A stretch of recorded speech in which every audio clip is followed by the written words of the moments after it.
And no, it is not the year 2025. And no, you could probably be saying that this is deja vu as the University of Tampa and the University of West Florida meet again in the Super Regionals in back-to-back seasons. These two met last year in 2025 down at Tampa, where Tampa was able to sweep the Argos and win two games to none. Hello, I'm Justin Patrick, and you are watching right here on NCAA.com as we come to you live here from Jim Spooner Field on the campus of the University of West Florida, located here in beautiful Pensacola. And we have a good one here for you. Great pitching duels, a lot of All-Americans listed in this game.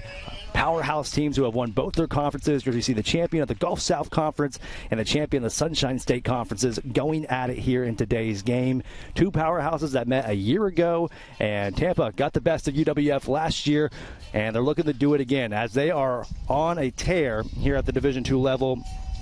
The current reigning national champions, reigning back-to-back national champions, might I add. And it's going to be real interesting seeing how this matchup starts off. For UWF, we'll see them, the home team, for the first go-round here in tonight's game.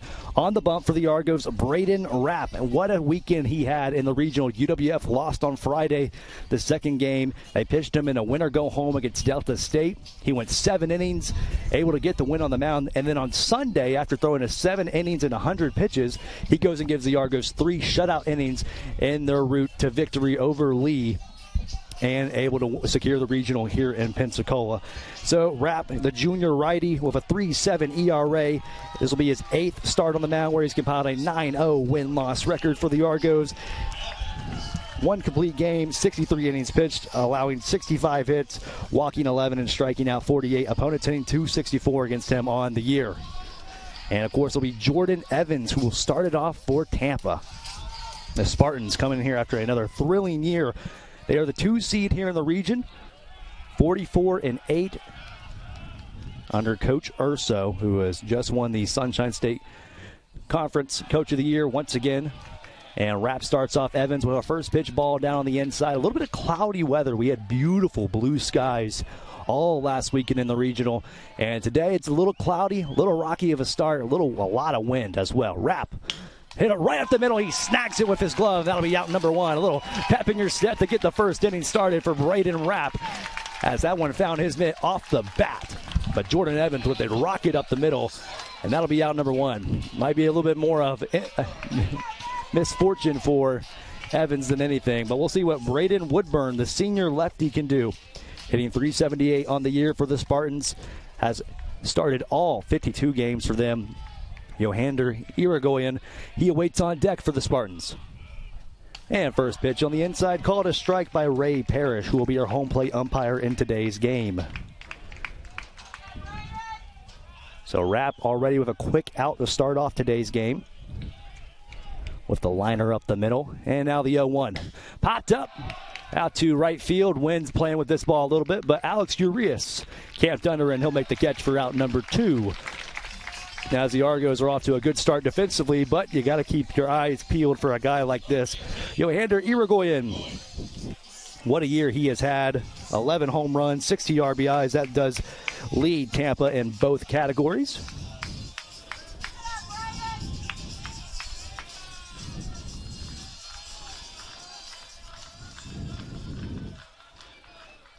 And now Irigoyen will face off against Rapp for the first time today. And first pitch missing on the outside for ball 1. A lot of fastballs to start off early in this game from Braden Rapp. Throwing to the catcher from Winter Garden, Florida. Formerly played at the Sunshine State Elite Academy. And Rapp the 1-0 now. On the outside corner with the fastball for strike 1 to even the count back up at 1-1. Heavy wind blowing in from the southeast here today. A pitcher's friend is what we call it here.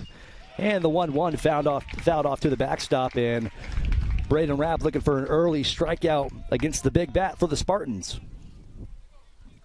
Tampa, they bring a lot to the table. A lot of accolades, a lot of awards. Just top to bottom, a really strong team, especially pitching. We'll see Robert Satin, who will be on the mound for the Spartans today. And outside with the breaking ball missing for ball 2. So we'll even the count back up here as Braden Rapp tries to sit down Irigoyen and go 3 up, 3 down here in the top of the first to start off game 1 of the Super Regional here in Pensacola. And a wrap from the windup. The 2-2 delivery of 2 outs. Popped up to center field. Zach Stokes, he has a beat on that. Brandon Rapp, what a start for him. He goes 3 up, 3 down, and the Argos are going to look to strike first in the bottom as you are watching the Division II Super Regional here in the South Region on NCAA.com.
And bottom of the first here from game 1 of the South Super Regional between Tampa and UWF. Robert Satin, the left-handed junior, will be the starting pitcher for the Spartans. Satin from Tampa, Florida. Transfer from the University of Florida before his time here at Tampa. Yesterday was named second-team All-American on the mound for the Spartans. And that's not even naming B.J. Bailey, who was named first-team All-American for the Spartans. So we'll see Satin come in here with a 2.2 ERA, 11-2 win-loss record in his now 17 games started.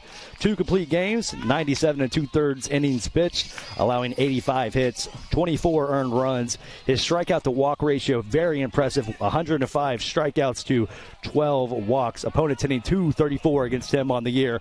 And he'll be starting off with a fellow second-team All-American selection in Zach Stokes, who his accolades have been amazing. Here in the South region, he was named the Player of the Year. He'll watch first pitch strike from Satin to start off his AB. Lefty on lefty, here we go. Now on the outside for strike 2, Stokes leads the Argos in RBIs, home runs, doubles, hits, plate appearances, games, average, you name it, just about everything. Was the GSC Player of the Year, the Region Player of the Year. A great year for the 5th-year Argo. The captain of this team, the 0-2. A little chopper to the second baseman, fielded by a car, and that'll be out number 1. There's going to be Fiker making the play at second base. And that'll be Trent Kelly, the transfer from Jacksonville University. Had a phenomenal regional where he was able to belt a couple of 3-run home runs in big-time moments for UWF, as he looks to try and get UWF going here early in game 1 of the Super. First pitch from Satin, outside for strike 1. For UWF, it's going to be interesting seeing how they handle the pitching of Tampa. They're known to pitch their guys very deep in their appearances. Be the 0-1 now from Satin. Fouled off to the backstop for strike 2.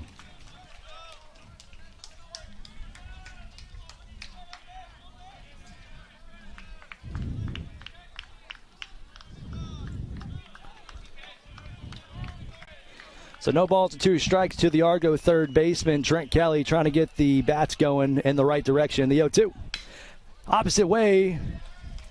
And with a beat on it will be Books, and that'll be out number 2.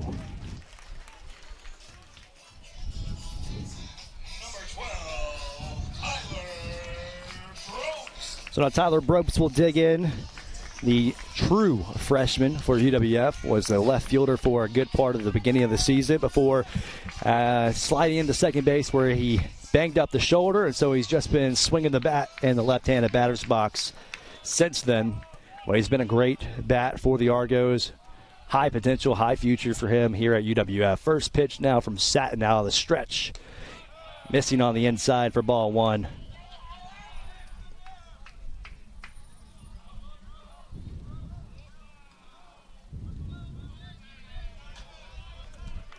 So the 1-0 now to the designated hitter for the Argos. On the outside for strike one to even the count back up.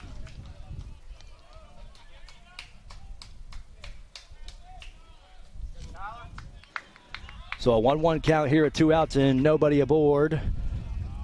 And showing bunt and pulling back, and that'll be ball two called. Good showing here at Jim Spooner Field on a windy Thursday night. A lot of Tampa fans making the travels up here. Love to see it. Love to see the fan support here at the Division II level. 2 balls and a strike will be the call now to the designated hitter. And now a 3-1 count. He's able to work it pretty well, just a few inches off the plate with the fastball. And UWF a ball away from having the first base runner of this regional. A nice hitter's count here for Tyler Brobst. Let's see what he could do. Satin, the delivery. Missing on the inside, a 5-pitch walk issued. That's a rarity, I would have to say. I don't know Robert Satin well, but seeing his strikeout to walk ratio on the year, I would believe his first inning walks have to be quite low. It's only walk number 13 on the year and nearly 100 innings pitched. Now Will Lybrook, who will step back in. Haven't seen Lybrook since first game Saturday. Took a foul ball off the hand while catching and missed the last 2 games of the regional, which the Argos desperately were needing him back, but they were able to come out without him. First team all GSC as a catcher and second team all South region as well. The 0-1 hit up the middle to right center field. This is going to be extra bases. Heading for third is Tyler Brobst. It gets away from Brooks in the outfield. Are they going to send him? Brobst has the go sign. The throw from the second baseman, and Fiker is way early, and Tyler Brobst is hosed. A little bit of a too much of a go ahead there from Kyle Brown, the third base coach, as the Argos find out number 3 at home, and they'll be stranding a man aboard. So we head to the top of the second, still scoreless. This is the Division II South Super Regional on NCAA.com.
And top of the second here from game 1 of the South Super Regional. A lot of wind blowing in today's game, but the Argos find out number 3 at the plate, unfortunately, as Tyler Brobst is thrown out trying to go from first to home.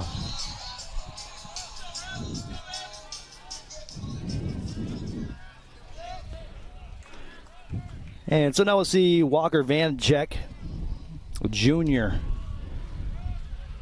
Right fielder hitting Jake Brooks will actually be the leadoff man here. Excuse me on the number mix-up. Hitting .324 on the year, has started in all the games for Tampa except for one this season. Watch his first pitch strike from Braden Rapp. And the 0-1 on the outside called, strike two. So Rapp finding the early outside calls here to get his day started.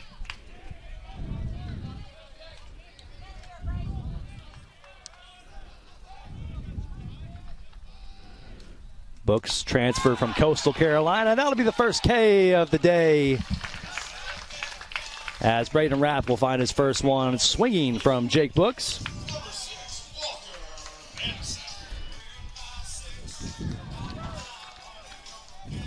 So Walker Vanacek will dig in now with one out and nobody aboard for the Spartans.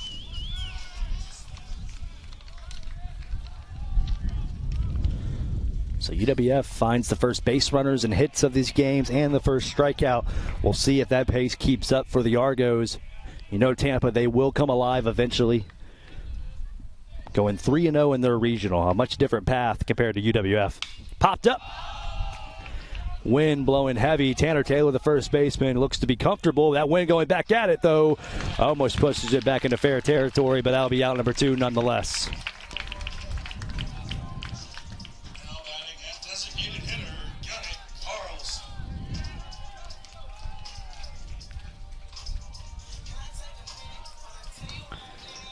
So here in the top of the second, with two outs, it'll be Gunnar Carlson, the senior designated hitter, who will dig in now. First pitch from Rapp. Outside, called strike one. He's getting all the calls right now.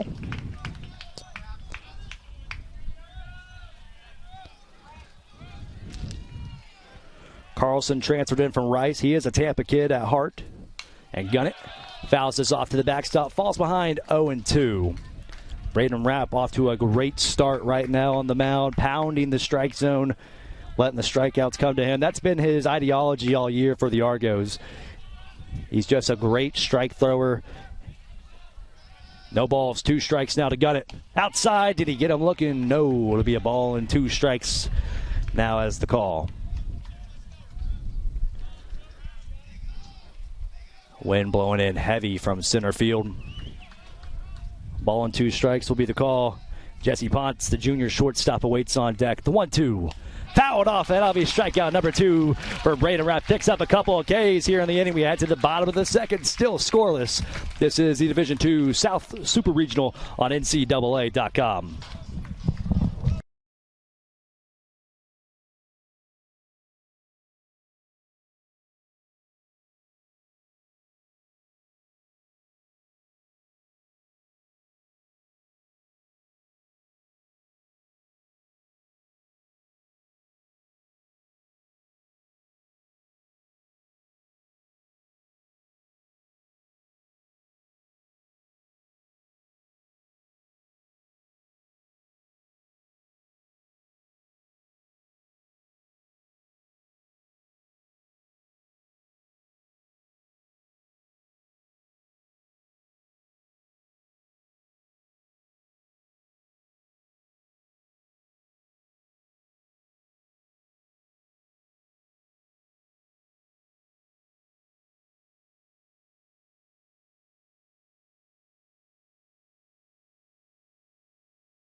Spooner Field, a good showing here on an evening game. We saw these games being played at 1 o'clock last year, and this year the night games, they get the night slate. A lot of fans in attendance for both UWF and Tampa, which is always a good sign here, especially for the Argos. Last year at the Division II level, this is the last set of games at the Division II level played here in Pensacola. And now Greg Pate will dig in. Satin starts him off with a fastball, which he'll foul off towards the Spartan bullpen for strike one. Good contact there made by Greg Pate. We saw him put out his first 2 balls of the year during the regional. Found a grand slam, which played huge in their win over Lee on Saturday night. Led the team in RBIs in the regional. Watches ball 1 go down low and evens the count up at 1-1.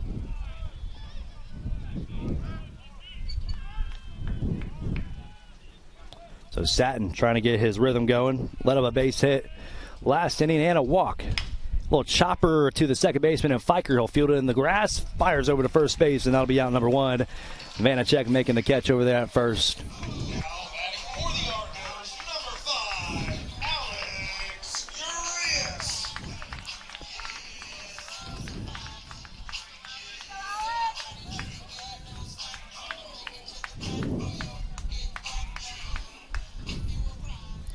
So now Alex Urias, the former Gulf South Conference player or freshman of the year, will dig in. Missed some time with a hamstring injury. Good to see him back in the lineup for the Argos. He's played well. He's been a guy who's been known as a catalyst starter for this team. Even with 2 outs, he knows how to get it started for this team. A ball and no strikes will be the call. Fouled off to the Spartan dugout, and that'll be strike 1.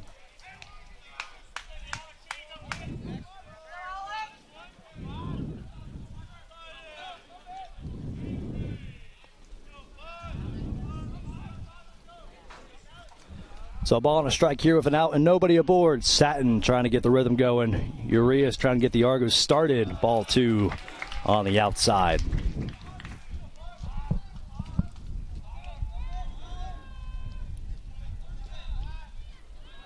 So 2 balls and a strike will be the call.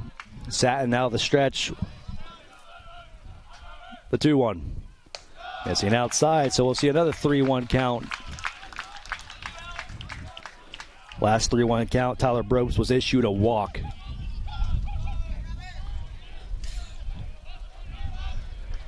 So the hitters count now to the Argo right fielder, Satin, the 3-1 on the outside. So we'll get 2 walks here in the first 2 innings. I would have to say that's abnormal for Robert Satin. Only 12 walks on the year for him, and we've already seen 2 here in the first 2 innings. Tanner Taylor, the first baseman, will dig in. Satin trying to find a double play ball. It's been back and forth between Gustavo Mendez and Tanner Taylor throughout the regional. And Urias goes on the hit and run. Chopper, it's going to stay in play. Noah gets, well, did they say it went off his foot? Ball was in play, but I guess it went off the batter, and that'll be strike 1 to start off the AB.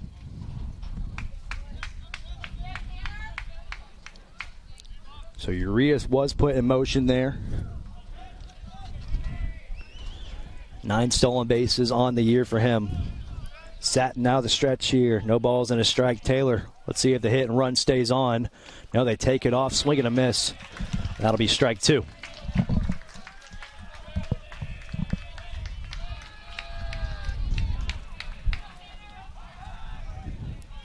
So no balls and 2 strikes will be the call. A lot of wind blowing in now once again. And the 0-2 from the Tampa lefty. Swing and a miss goes down as Satin says, good evening, good afternoon, and good night.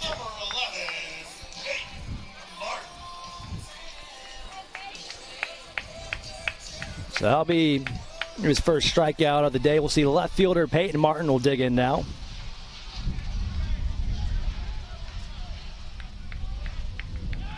Checks in on Urias at first base. He'll reach back safely.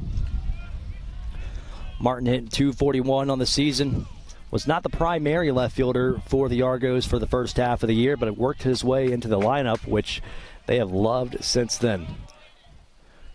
And Satin looking at Urias. Now back to Martin. Back to Urias. Fires home. That'll be ball 1. So the Argos known for small ball here. Not much small ball you can do with 2 outs, but We'll see if they put the runner in motion per chance or how they want to get it going here in the bottom of the second. The 1-0 fouled off to the backstop will even the count up at 1-1.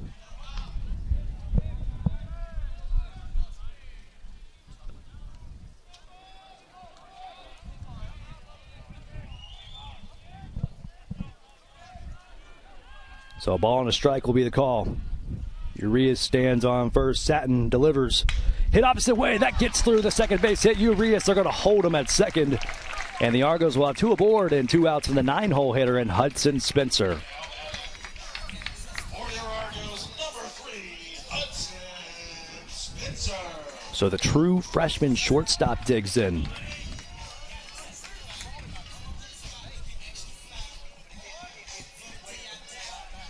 With 2 aboard and 2 outs. Spencer, who is primarily in the lineup for his glove, but delivered multiple times for the Argos last week when it mattered with 2 outs. Fouls off the first pitch for strike 1. But if he can find a way to get on board, the best bat in the lineup in Zach Stokes, he awaits on deck, which always the goal with Zach Stokes is to try and find a way to have base runners aboard when he steps up. So no balls and a strike will be the call. Spencer taking his time as he'll dig back into the right-handed batter's box. Urias stands on second, Martin on first.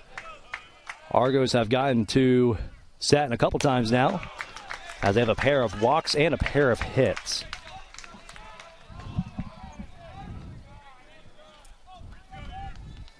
But can they find a way to put a run across the plate? That's the question for UWF. Ball and a strike now with 2 aboard and 2 outs to the Argos shortstop on the inside for ball 2.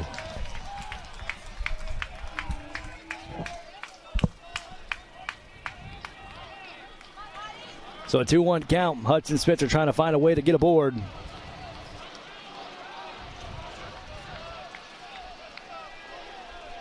And the 2-1. Missing outside, so a second 3-1 count issued here.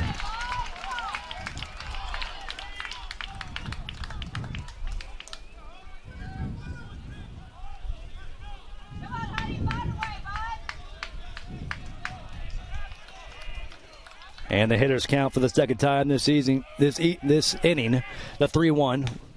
And he'll be aboard a 5-pitch walk, and this is exactly what the Argos are going to want. Their best hitter up with the bases loaded.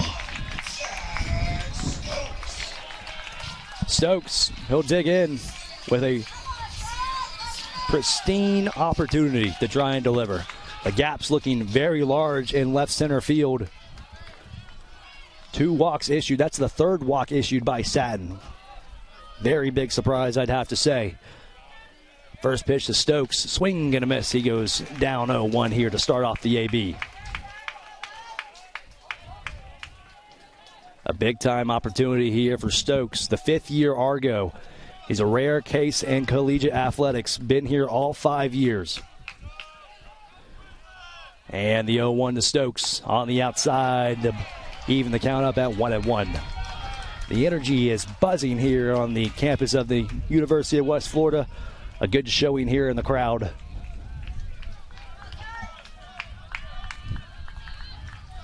A ball and a strike here with 2 outs, and the bases are full. Missing down low, a 2-1 count will be the call.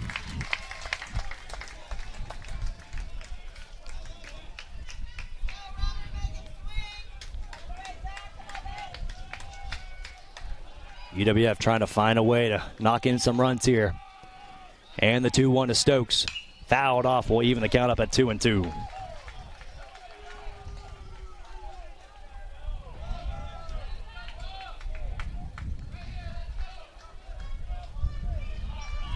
So already 3 walks issued here by Satin in 2 innings. Stokes trying to find a way to get the third base hit. The 2-2 poked foul. He's a guy to hard to put away.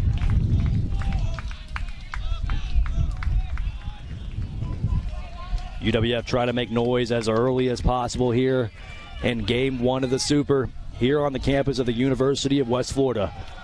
2 balls and 2 strikes now from Robert Satin with the bases loaded. Stokes watches ball 3 go by. We'll have now the count full. A big-time payoff pitch here to start off the regional. Just as head coach Mike Jeffcoat would like it. Want to get to the starting pitcher here in Satin early as possible. Satin already at 32 pitches on the evening. Big-time payoff pitch. Satin. Stokes swings. Fouled. I don't know. It's going to be straight up to left center field, chasing over Evans, and he'll make the catch around number 3. So UWF leaves the bases loaded. A big-time get out here for Satin. As we head to the top of the third, still scoreless. This is the Division II South Super Regional on NCAA.com.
And top of the third here. UWF leaves the bases loaded in the second inning. Huge get out for the Tampa Spartans. So now Braden Rapp back out there for his third inning of work. First pitch swung on and fouled out of play. Jesse Ponce digs in. Transfer from UTSA before his time with Tampa. A lot of D1 transfers here in this lineup for the Spartans. No balls and a strike will be the call. On the outside for strike 2. Braden Rapp firing on all cylinders, it seems.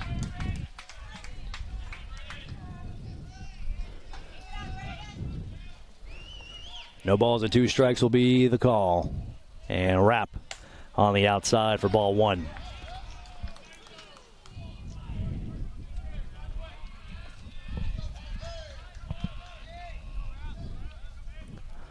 Ball and 2 strikes. Rapp out of the windup. Missing down low. We'll even the count up at 2-2.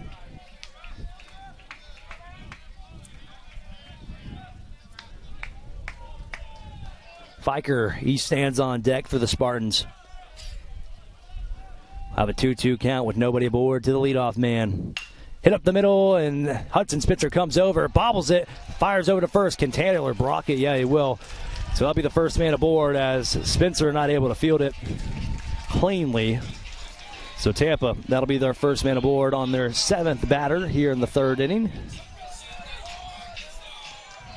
I'll mark it down as an error for Spencer.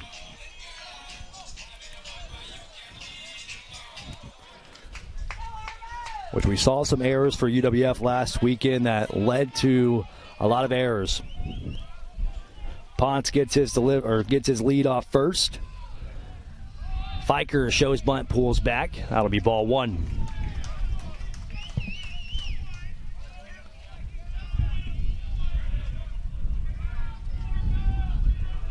Martinez, the third baseman, he stands on deck for the Spartans. The 1-0 now. Shows bunt, pulls back down in the dirt. Makes it a 2-0 count.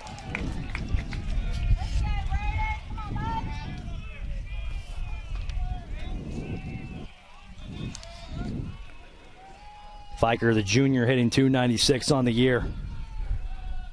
Checks in on Ponce at first.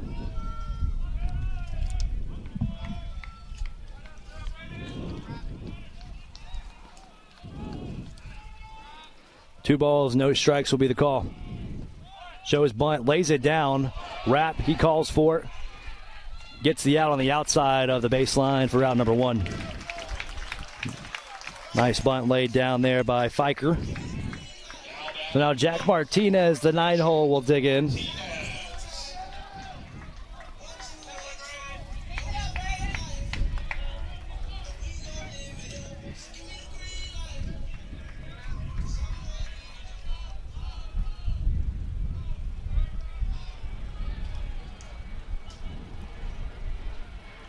The runner on second, fouled off, will be the first pitch. Martinez,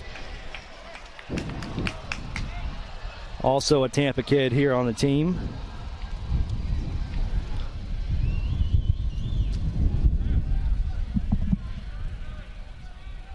So Ponce, who was able to reach on an error, he stands on second base. And the 0-1 missing outside for ball 1.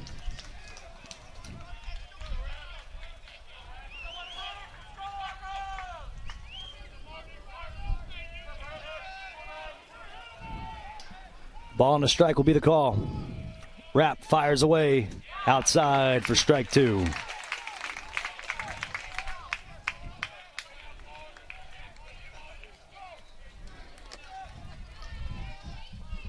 So ball and 2 strikes here with an out and a man on second.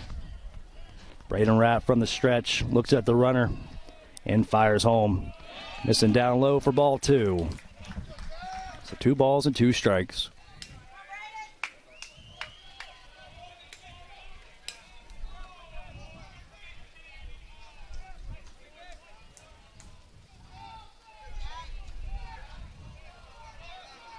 So a 2-2 count here with an out and a man in scoring position. Hit up the middle, that gets through. This might be the first run of the Super Regional. Here comes Ponce, Stokes, no throw.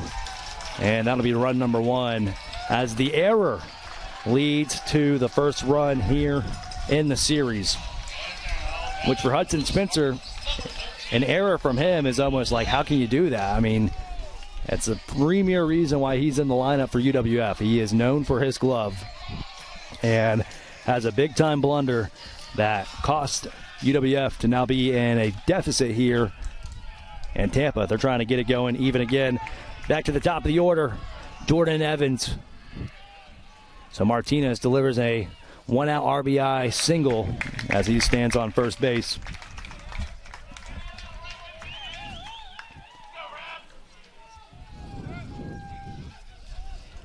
So UWF already down 1-0. Tampa only needing 1 hit to find the first run. The 0-1 missing outside. As Rapp was able to get through very cleanly against the top of the order his first time through. Went through the first 6 batters without anyone reaching. And the 1-1. Missing on the inside for ball 2.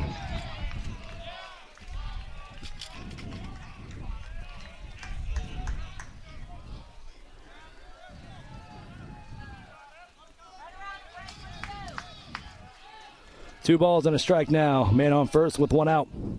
Fouled off to the backstop. We'll have the even count.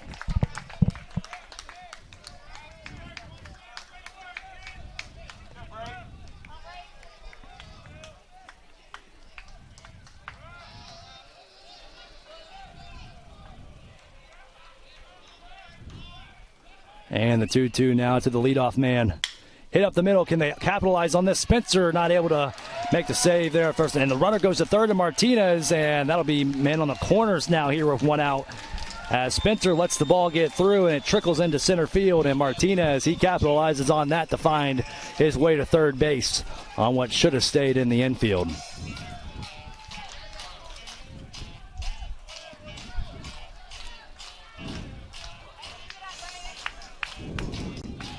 And now we'll get the first visit of the game to the mound from head coach Mike Jeffcoat, checking in on his starting pitcher. And a lot of noise coming from the Tampa dugout. Unfortunately for Rapp, it's just the defense hasn't helped him out.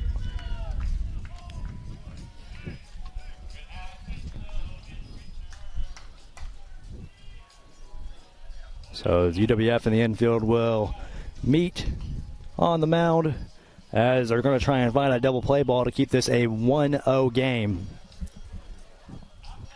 Don't want the wheels to come off too early here if you're the Argos. Home plate umpire Ray Parrish, he's going to come break up the soiree happening on the mound. And head coach Mike Jeffcoat trying to slow down the pace of the game here for the Argos because he can feel that Tampa is starting to find their rhythm. Martinez on third. Evans on first. Now Braden Woodburn, the left fielder, he digs in for the second time today as he is 0 for 1.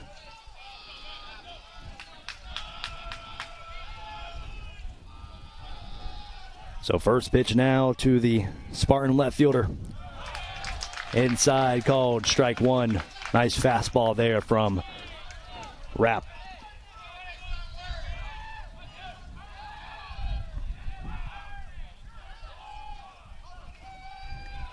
And now the 0-1 with men on the corners. Down low, doesn't get the call, evens the count up at 1-1.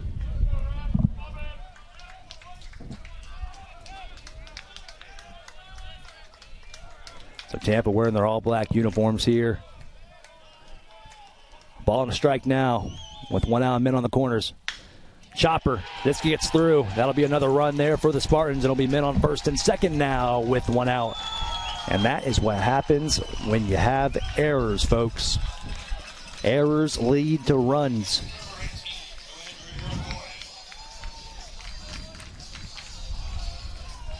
And now the top of the order is going to keep churning away.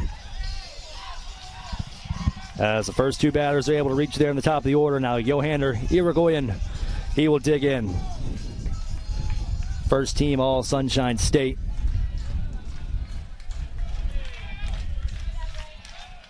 And this Tampa dugout almost reminds you of a softball dugout. And first pitch strike on the outside from Braden Rapp.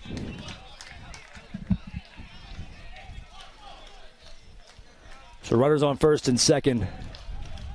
UWF looking for a double play. And the 0-1. Popped up to left field. This is going to have some help with the wind. Stokes looks to call for it.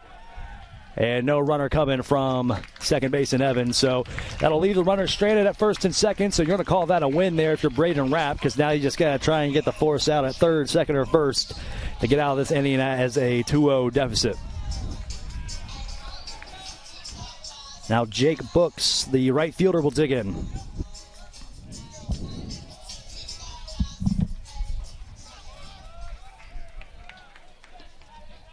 With runners on first and second and 2 outs. Rapp delivers. Popped up the right field. This is way back. Chasing back Urias, and he looks up into the trees. It goes as Tampa strikes first here in the top of the third, and they keep on just striking away. 5-0 just like that. As UWF now down a handful. For Books, that'll be his home run number 7 on the year, and RBIs 46, 47, and 48.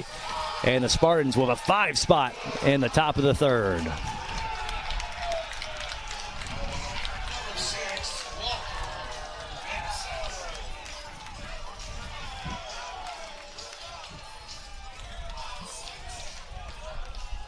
And now Walker Vanacek will dig in. Swing and a miss. Rapp fires away a fastball to get the AB started with nobody aboard and 2 outs. So first home run of the regional on a windy afternoon where the wind is not the hitter's friend as well. So that ball had some power behind it. And the 0-1 on the outside gets the call, makes it an 0-2 count.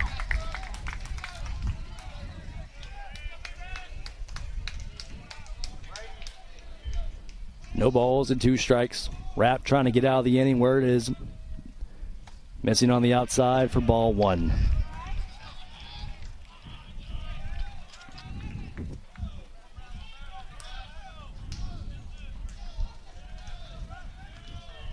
And the 1-2. Outside, doesn't get the call. Will even the count up at 2-2.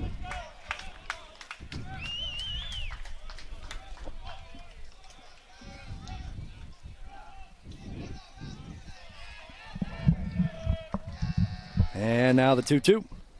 Outside corner, called a ball. And a lot of the fans here in attendance Not agreeing with that call as it's now worked full. So Braden Rapp looking for all the help he can get. And the payoff pitch with nobody aboard here in the top of the third. Rapp delivers, and that might find its way through. Hudson Spencer, he fields it, but he won't have the arm to make the throw to first. And Tampa, they'll get it back off rolling again with another single here with 2 outs. So Gunnar Carlson will dig in now.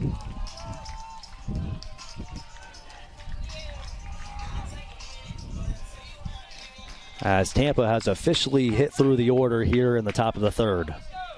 Rapp hadn't allowed a single base runner aboard, and now he's allowed, 6. And first pitch from Rapp. Swung on and way back to right field. This might be number 2. No, Urias might get the help at the fence.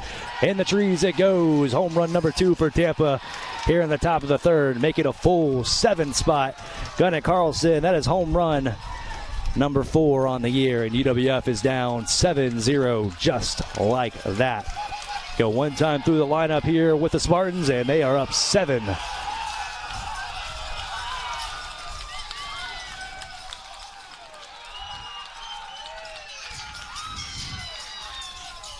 And so to the man that led off this inning, and Jesse Potts, who had he didn't have a base hit. He reached on an error. The good news for Rapp is none of these are earned, so it's good for the ERA, I guess, but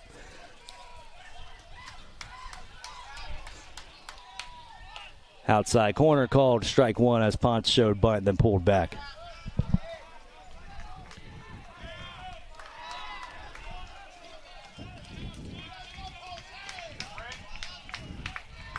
And the 0-1 outside missing for ball 1. So Tampa, the bats have just come alive. Nice 2-out rally for them as well. 2 home runs here with 2 outs. And the 1-1 on the outside for ball 2.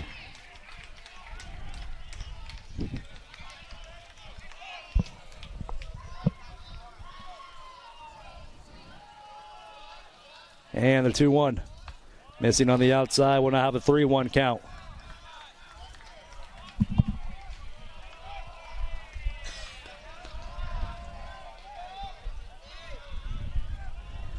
So Rapp will have a hitter's count. UWF with action in their bullpen. Fouled off to the backstop. We'll have another full count here with 2 outs and nobody aboard. So a full 7 runs here in the top of the third. Tampa hadn't had a single base runner reach until this inning, and they put up 7. And the payoff pitch. Outside, that'll be ball 4. And for the second time this inning, he doesn't earn it, but Jesse Ponce will be aboard as he reached on an error and a walk. Luke Fiker will dig in now. The second baseman. And that'll be it for Braden Rapp as head coach Mike Jeffco has seen enough. Braden Rapp, that'll be it for his day, and we'll have a call to the bullpen here in the top of the third. There's probably not many times where a pitcher comes into an inning without allowing a base runner to reach and then gets pulled the next inning, especially down 7-0. And we'll step aside and we'll reintroduce our new pitcher when we return. This is the Division II South Super Regional on NCAA.com.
UWF will be Christian Pinsek. We'll see if he can get the Argos out of this nightmare of an inning. As Ponce, who started it off with an error from Hudson Spencer. If that error doesn't happen and Spencer can find the out to lead off the inning, it's probably just a 2-0 ball game because those home runs that scored 5 came on 2 outs. And Pinsek's first pitch will be on the outside corner for a strike to Luke Fiker.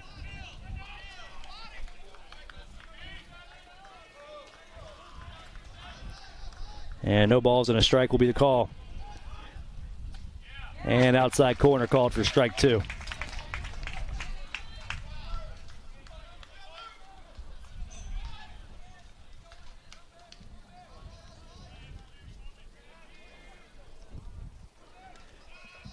And the 0-2. Missing outside for ball 1.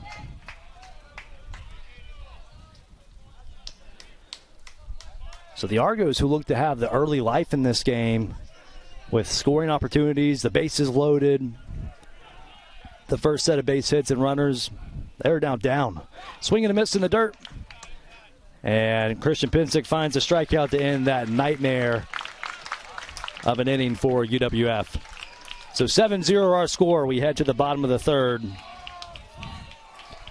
And 7-0 is our score. You are watching the Division II South Super Regional on NCAA.com.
And bottom of the third, UWF, they face quite the mountain to try and start climbing back.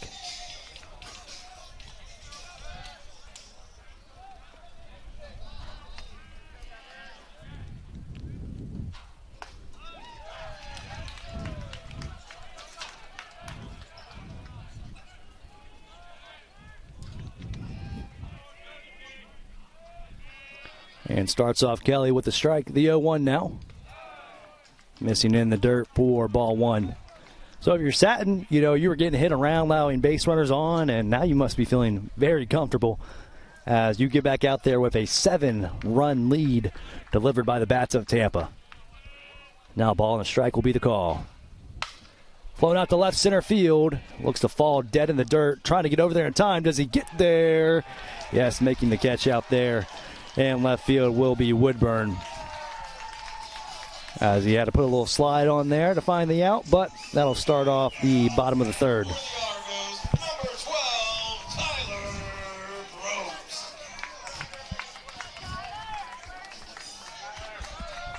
And the first base runner to reach here in the game, Tyler Brooks, who was issued a walk his first time up from Staten. He digs back in. For UWF, I mean, if you were down 2-0, you feel a little bit of momentum. But 7, and just what a mountain this is going to be for the Argos. We've seen them do it. But against a pitching staff like Tampa, that's a different question.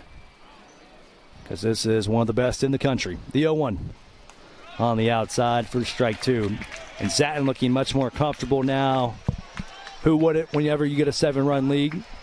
I mean, that's going to help you out plenty of ways. So no balls and 2 strikes here with an out and nobody on for the Argos. Down in the dirt, blocked by the catcher in Irigoyen.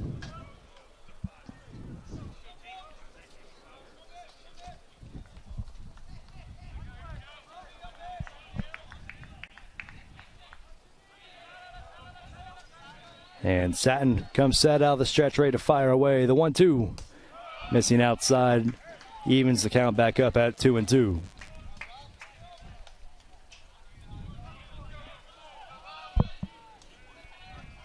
Will Lybrook stands on deck for UWF. And check swing. Yes, he did. That'll be a strikeout for out number 2.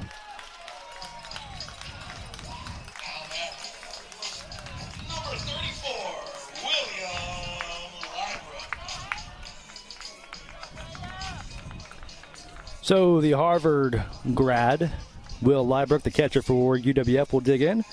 The former second-team All-Ivy League.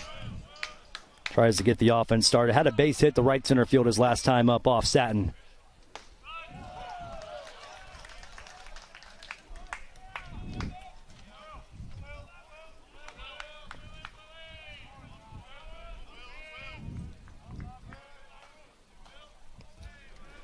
And the 0-1 to Lybrook. Check swing. Yes, he did. Falls behind 0-2.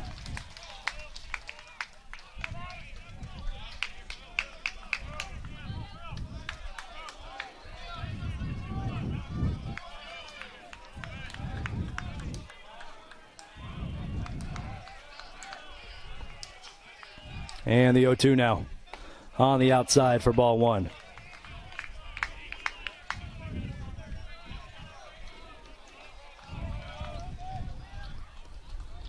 So a ball and 2 strikes. Satin still just trying to get through the inning cleanly. This will be his first time not allowing a runner on. The 1-2. Inside gets Lybrook looking, and Tampa, they are in full control here in Pensacola. We head to the top of the 4th, 7-0 our score. This is the Division II South Super Regional on NCAA.com.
So Jack Martinez will be the leadoff man here in the 4th inning, as he is 1 for 1 with the first RBI of the game.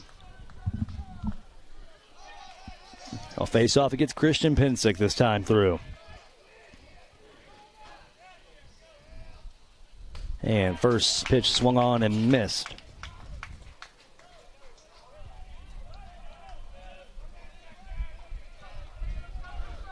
So let's see if Pensick, how long he will go for UWF, as they had to go to the well early.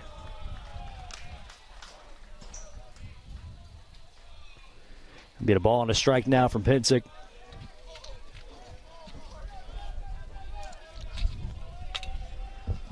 And the 1-1 on the outside for strike two. If you're UWF, I mean, it's just going to be a large hill to climb up. Unfortunately, the error made there in the top of the third is really what is the Achilles heel of why that bad inning happened. This would be a 2-0 ball game without the error.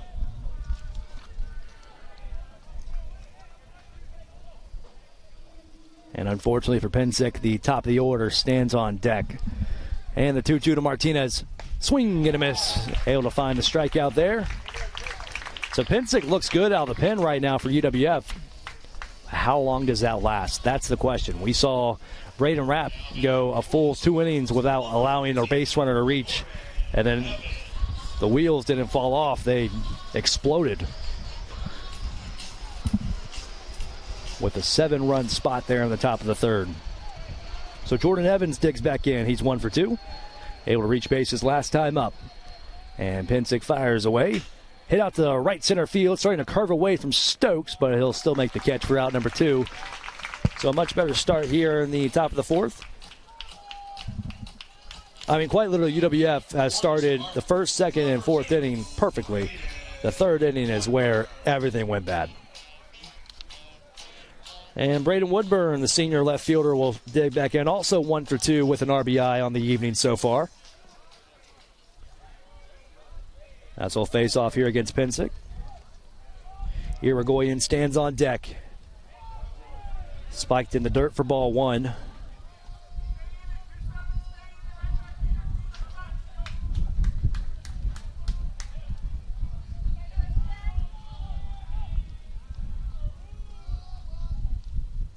And on the outside corner for strike 1.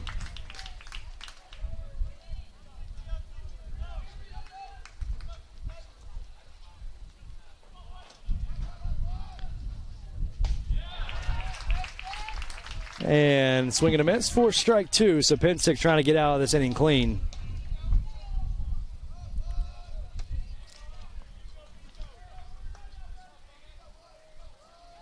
A ball and 2 strikes now. Pensick front of the windup trying to keep it a clean inning.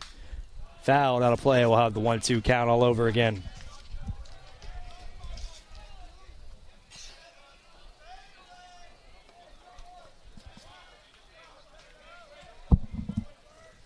So Pensick trying to find another strikeout here.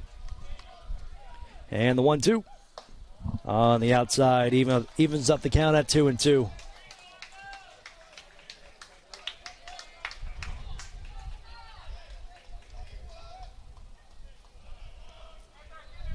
2 balls and 2 strikes with 2 outs and nobody aboard. Swing and a miss. Pensick able to find a drop third strike. Liebrook fires down. Taylor stepped off the bag. They're going to call him safe. Wow, what a blunder there by UWF again. It looked like Taylor might have gotten back on the bag in time, but Liebrook just threw it down there with no effort. And Taylor, who is not the biggest first baseman, he had to come off the bag to grab it.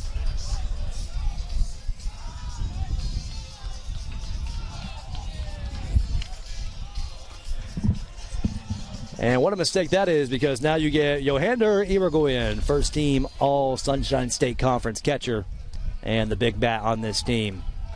So that'll be the second error by UWF. And last time they made an error with 2 outs, it led to home runs for Tampa. And right now UWF is staring that right back in the face with their home run leader and Irigoyen standing up at the plate. No balls and a strike will be the call with a man on first and 2 outs. A little chopper. Can Spencer field this one on the run? Trying to make the throw. He will. And that'll be out number 3. So the Argos strand one. And this time a much more clean inning. Christian Pensick. Nice inning by him. Head to the bottom of the 4th. Down 7-0. This is the Division II South Super Regional on NCAA.com.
And bottom of the fourth here from Jim Spooner Field.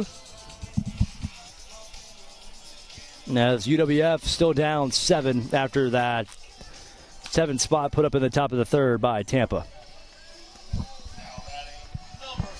And if that turns out to be the only runs Tampa scores, you're really going to be kicking yourself here if you're UWF, knowing that it was just one bad inning.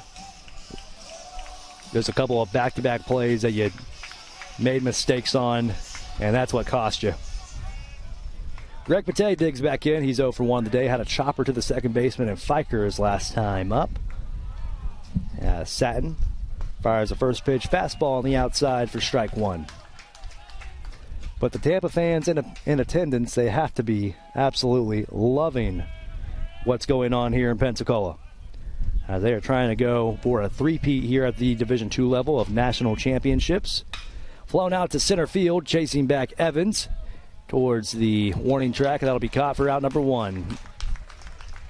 And not a hitter's friend today, especially on pop-ups. Almost everything is going to fall dead except for the 2 home runs we saw by Tampa in the third inning. Alex Urias will dig back in. Was issued a walk his first time up.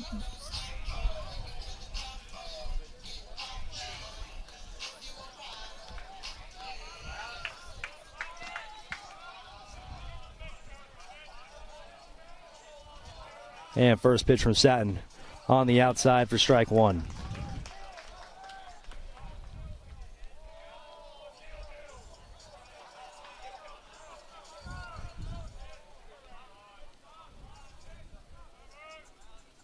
And inside for strike 2.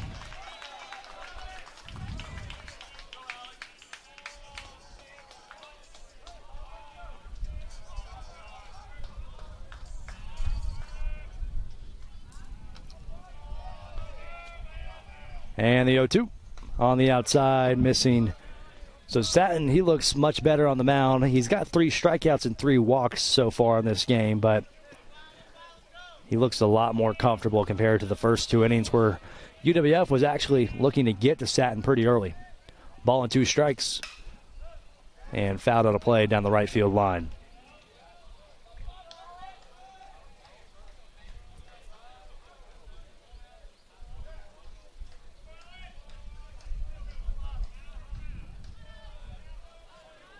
So UWF, they got to try and find it somewhere to get back into this.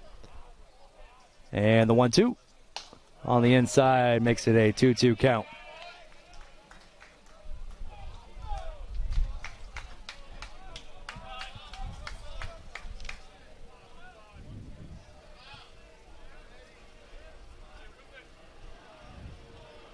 And the 2-2 delivery fouled off. We'll have it again. Urias, he's known for getting the rally started. And he's known for working deep into the counts to try and see every pitch possible from a pitcher. I mean, someone's going to have to step up and start it for UWF if they want any chance to get back in this ball game. Because as time goes on, the time starts to run out. The 2-2. Full count now. Wind blowing in very heavy from center field on a cloudy, very cloudy evening here in Pensacola. And the payoff pitch. Chopper to the right side. First baseman bobbles it, but Vanacek flips it over to the pitcher and Satin for out number 2. A little foot race to the bag, but Tampa gets the nod. Now the first baseman, Tanner Taylor, will dig in.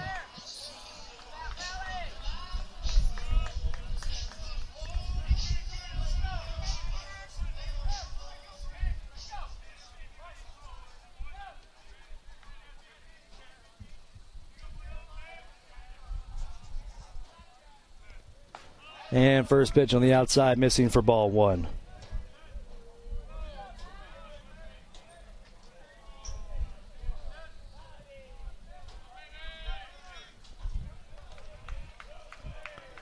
Ball and no strikes. Satin looking to go 3 up, 3 down here in the inning and back-to-back innings. I mean, when you give a guy with his stuff the lead that he has now. I mean, I feel like he's just going to zone in and just pound. And you see it right there. Finds the outside call for strike 2. So ball and 2 strikes. UWF, ever since allowing the first run, they have not had a runner reach. The 1-2, Taylor watches ball 2 go by. Satin, though, already at 60-plus pitches.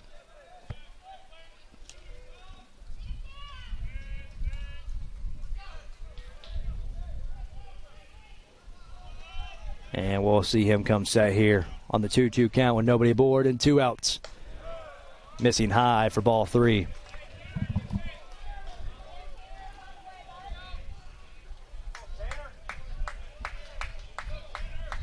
So Tanner Taylor trying to find ball 4 and reach here for the Argos. And the payoff pitch in back-to-back ABs. And he'll reach on ball 4. So UWF, they'll end the drought. They'll get a man aboard, but it's with 2 outs. So unfortunately, they're going to try and find a way to work here with 2 outs. And it'll start with Peyton Martin, who is 1 for 1 on the day so far. Had a base hit to the opposite side that split the defenders. We'll see if he can have a similar product this next go-around. Urias on first, flown out to right field, chasing back Books, and he's a few yards short of the warning track, making the catch for out number 3. So UWF, they are still scoreless through 4. Tampa, much different. They're up 7. We head to the top of the 5th. This is the Division II South Super Regional on NCAA.com.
And the leadoff man here at the top of the 5th from Jim Spooner Field will be Jake Books. 1 for 2 with 3 RBIs. He went deep to right field his first time up, or excuse me, his second time up. As that was part of the 7-run inning we saw there in the top of the 3rd. As he made it a 5-0 ball game. And the 1-0 from Pensick. Fouled off to the backstop. Evens the count up at 1-1.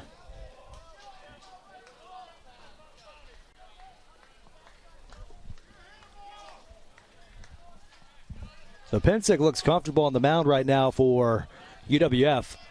How long that lasts, that is the question. And the 1-1.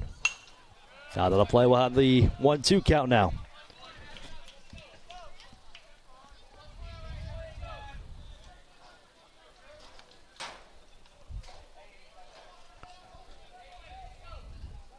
So a ball and 2 strikes now to Jake Books. Had a home run his second time up. Watches ball 2 go by at the face.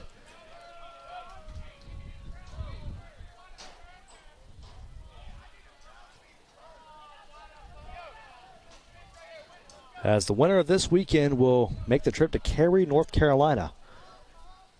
Tampa, they're very familiar with Cary, coming off back-to-back national championships. The 2-2 drilled foul out of play toward the Argo bullpen. We'll do it again. UWF, it's been quite a bit of time since they've been back to Cary. They were the 2011 national champions. Back in head coach Mike Jeffcoat's 5th year. And the 2-2 to Books. Outside, gets him looking. Pinsick, he's firing away. Strikeout number 3. For the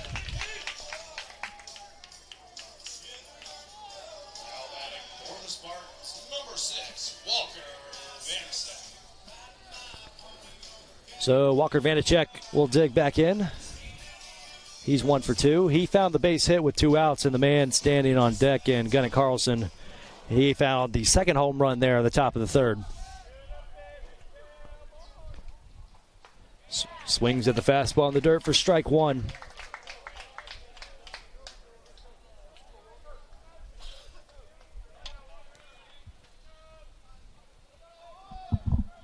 And no balls, and a strike will be the call with nobody aboard and an out. Outside corner, but missing down low.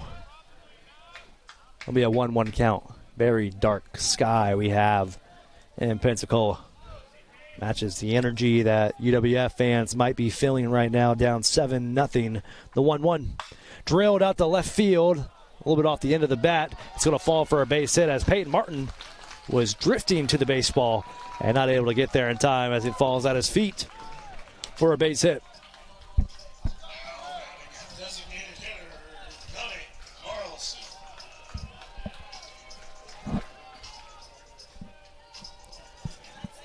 Gunnar Carlson went deep to right field his last time up,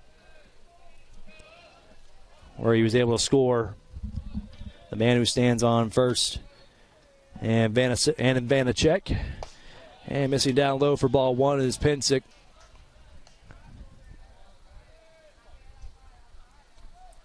So you don't want to let the bats get going for Tampa again. It's a nightmare inning. You do not want to repeat twice in one game, especially game 1 of the Super Regional. The 1-0 drilled down the line. If you're the Argos, you are quite thankful that was foul. That was extra bases all over it. And Tanner Taylor had no beat on that ball.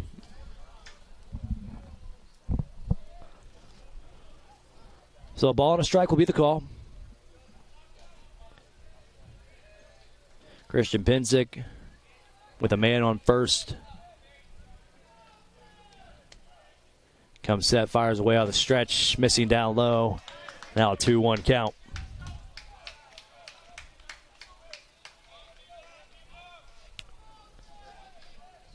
So you don't want to leave anything to Carlson. He was able to drive his last one deep. And the 2-1. Outside, called strike. Wow, the even count now at 2-2.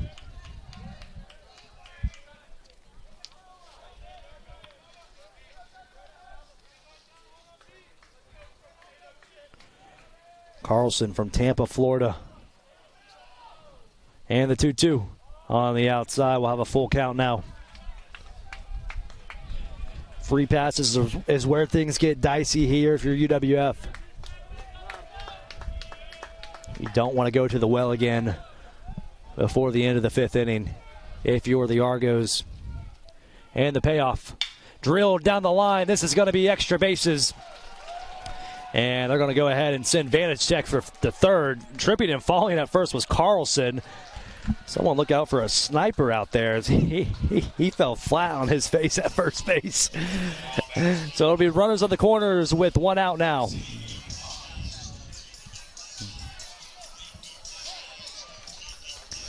So Jesse Ponce will dig back in. And this guy has been a troublemaker here for the Argos. Reached on an error to start off the top of the 3rd, which got the rally going. Was able to reach on a walk his last time up. A lot of speed with Ponce, showing both times he's been up. First pitch swung on and fouled off. So Tampa with an 8th run, standing 90 feet away with only one out here in the top of the 5th. Christian Pinsick, we'll see if he can get out of the jam. A double play ball would be ideal for the Argos. The 0-1 to the shortstop, missing outside for ball 1. Taylor, he holds Carlson on first. It's been the bottom half of the order for Tampa that's been really doing it. Ball and a strike will be the call. Pinsick comes set out of the stretch with a man on first and third. Popped up. This might hold the runner at third. Charging in is Stokes. Spencer looks to make the call. No, Stokes will call him off. And that will hold the runners where they are for out number 2. So if you're Pinsick and you can get out of this inning clean after allowing a few aboard, that's a huge win. A little moral win. And when you're down so much, I guess you take it where you can right now at this point when you're down 7-0.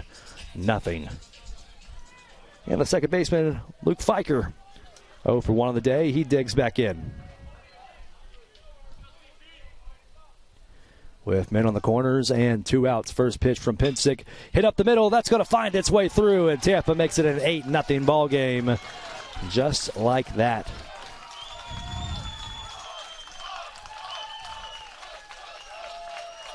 So a few base hits here, keeps them rolling. And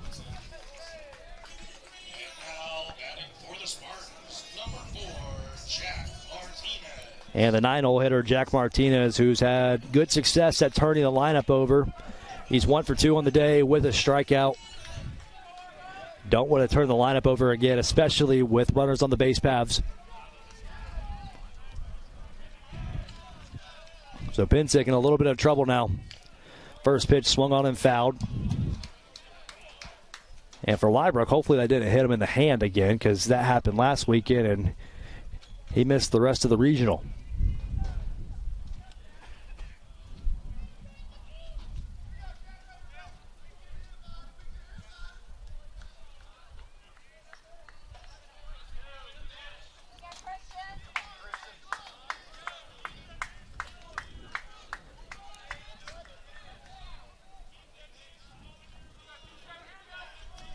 So no balls on a strike. Pinsick comes set out of the stretch with 2 men aboard and 2 outs. Hit opposite way. This might hang up enough. Urias charging in. He'll make the catch for out number 3. UWF, they leave 2 stranded. Tampa, they put up another. Argos down 8-0. We head to the bottom of the 5th. This is the Division II South Super Regional on NCAA.com.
Number 3, Hudson Spencer. And the leadoff man here in the bottom of the 5th will be Hudson Spencer, the 9-hole hitter, the shortstop. Going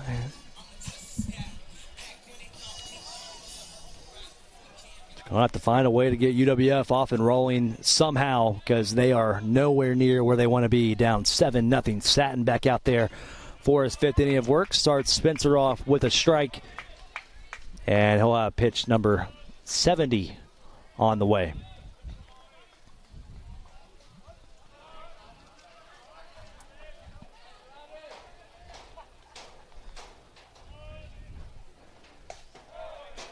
Missing on the inside for ball one. So UWF, they're going to have to try and start working back somewhere, somehow, if they want to get back in this game. It just starts little by little, though. Chopper to the shortstop. Field on the long hop by Ponce. Sidearm throw to the first baseman, and Vanacek for out number one.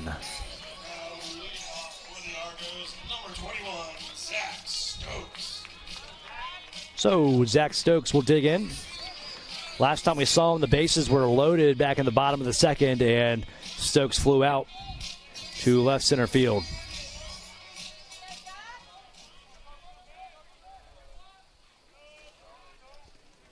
First pitch to Stokes, swung on, fouled down the first base line for strike one.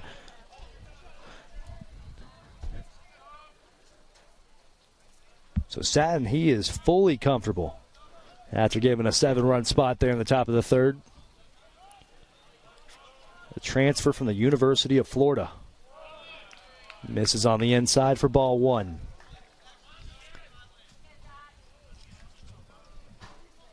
Which UWF was able to get to him early. He has issued 4 walks, which is a third of what he had issued throughout the year. And second pitch missing high. In his 17 starts, he had only issued 12 walks. He's got 4 in this game. 2 balls and a strike now from the lefty. Hit up the middle, that's going to find its way through, and Zach Stokes doing what he does, finding a way to get the Argos started. Now batting for the Argos, number 13, Trent Kelly. And Trent Kelly will dig in now. 0 for 2 on the day so far. See if the Argos can try and find a way to get a run rolling, down 8.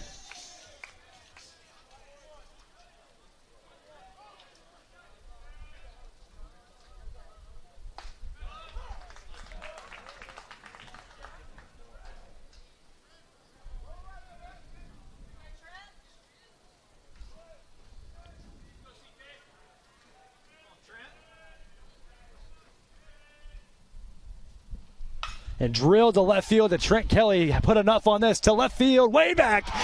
And over the fence goes Woodburn with the ball. But hey, that'll be a 2-run home run, and Trent Kelly, for the 3rd time in the NCAA tournament, has a home run here to get the Argos started. Woodburn went into the stands out there, and they got to check on him. He is not okay. As the trainers are running out there to check on him, he went tumbling over the fence.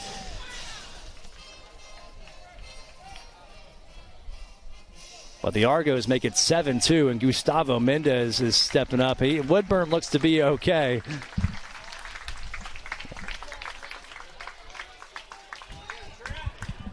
Wasn't given a heads up by his outfield or nothing that the fence was coming up, so he was full sprint. And that's a short fence out there, so it's very easy to go over. But they check on him out there in left field as Gustavo Mendez will dig in. And the trainers will come off, but the Argo is able to strike, making it an 8-2 ball game, excuse me.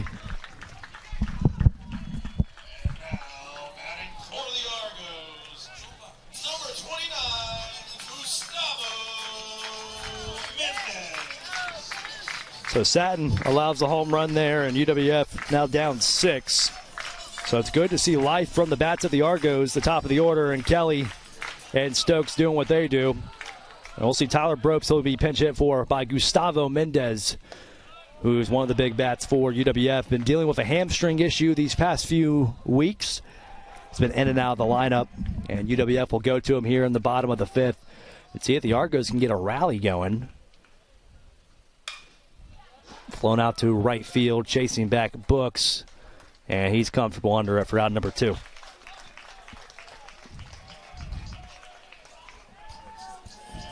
batting for the Argos,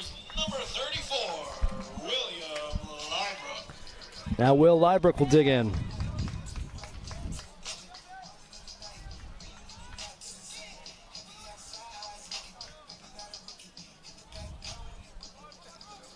Now the bats of UWF, they will fight back. They don't lay down. First pitch to Liebrook, missing high for ball 1. Satin at 80 pitches now. Liebrook is 1 for 2, had the first base hit of the game back in the first inning. And the 1-0. On the outside, now a 2-0 count.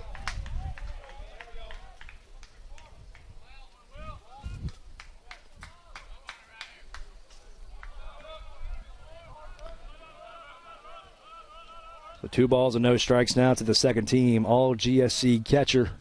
Liebrook watches it down the pipe for strike 1.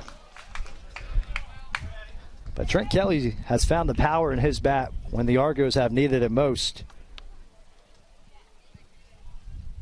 As he has 3 home runs here in the tournament alone. 2 balls and a strike now from Satin. Fouled off to the backstop will even the count back up at 2-2.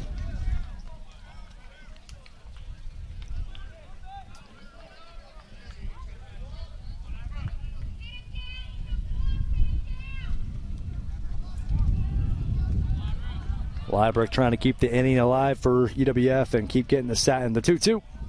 Hit up the middle. And Fiker feels it. No, Olay it says, and goes through his legs. And Liebrook will be aboard on the error by Fiker.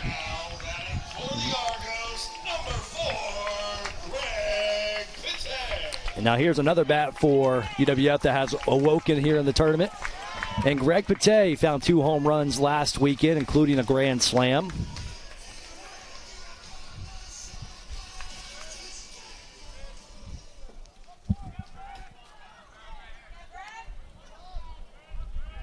And first pitch to the South Alabama transfer. Pate watches it in the dirt for ball 1. And here's an opportunity for UWF. If they can keep it going, maybe a couple more big swings. This is a much different story for the Argos. They're going to need it. Liebrook stands on first, not a steal threat. He's trying to get it done at the plate. The 1-0 from Satin. Missing inside for ball 2.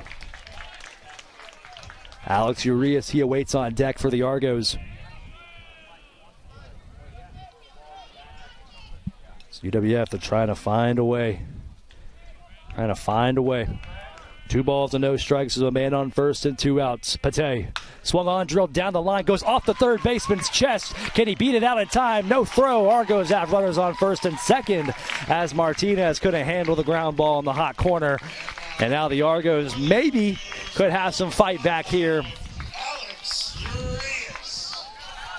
And now we'll have our first mound visit from Tampa as the Argos are really starting to get to Satin pretty good. Now, no life down there in the Tampa bullpen, so they're not going to pull him here. But nonetheless, UWF is starting to come alive.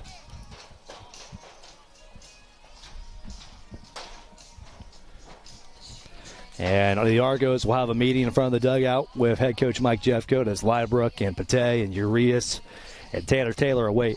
If they can get Urias on base here and you get to Taylor, which Taylor does have a little pop in his bat, that's going to be a big-time get for the Argos to potentially find a big swing and cut into the 6-run deficit. Down 8 to start the inning, now down 6.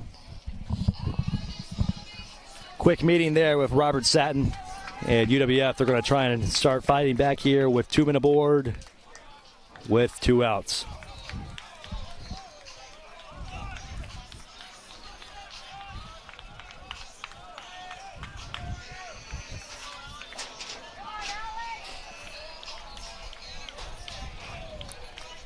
So the former GSC Freshman of the Year will dig in. Satin trying to get out of the jam and keep it a 6-run ball game. First pitch on the inside called strike 1.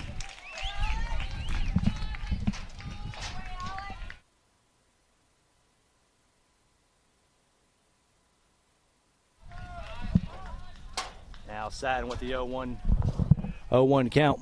Missing on the outside makes it a 1-1.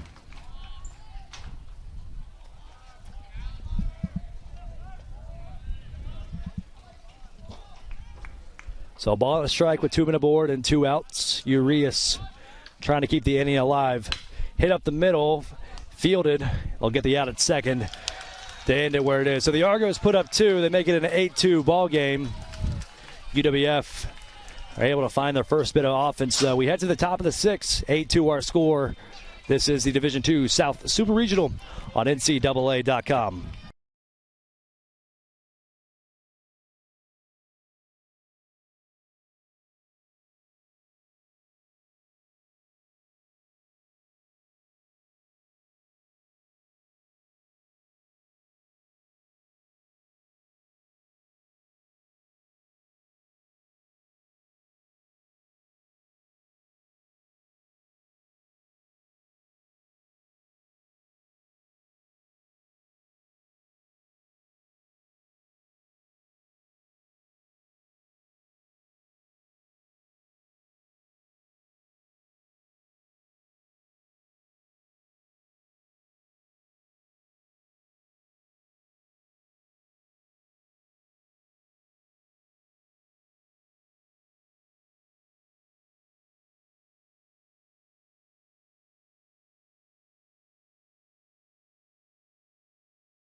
And starting us off here at the top of the 6th. As Tampa, they're going to try and get back those couple of runs they let up there. We'll be back to the top of the order. Jordan Evans will be the leadoff man. Christian Pinsick with a little bit of a, wardrobe issue.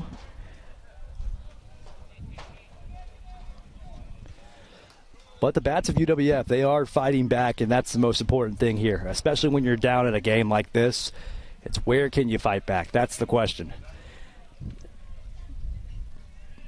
And first pitch from Pinsick, drilled to left field, and they're going to answer right on back. That's going to be home run number 3. That is a no-doubter. Jordan Evans way back for home run number 8 on the year, a solo shot. 9-2 is now our score.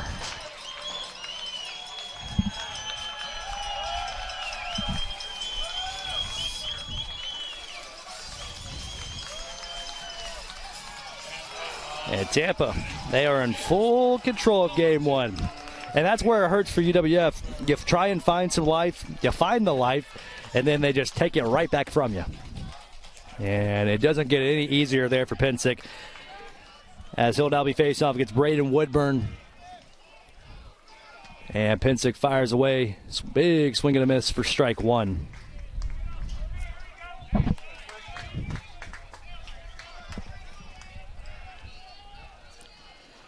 So no balls and a strike now to Woodburn. Woodburn, who took a tumble over the fence trying to chase after Trent Kelly's 2-run home run there in the bottom of the 5th. Looks to be okay as he is standing in. Yeah, he went fully inverted over that fence. And the 1-1. Drilled opposite way for strike 2. We'll have a 1-2 count now on the way.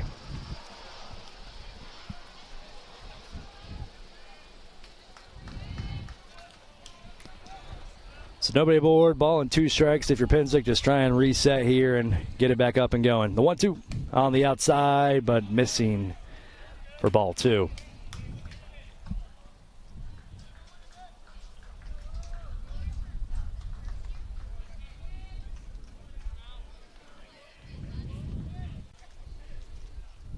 And missing outside makes the count now full.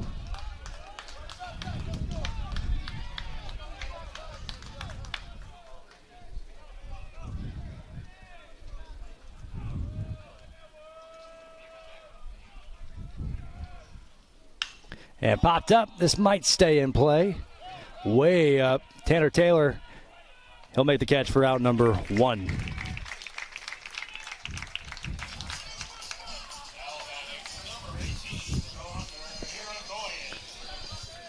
And Yonder Irigoyen, who he's the big bat for Tampa. He hasn't really been a huge help for their offense so far, their 9 runs. He's 0 for on the day. And first pitch missing on the outside for ball 1.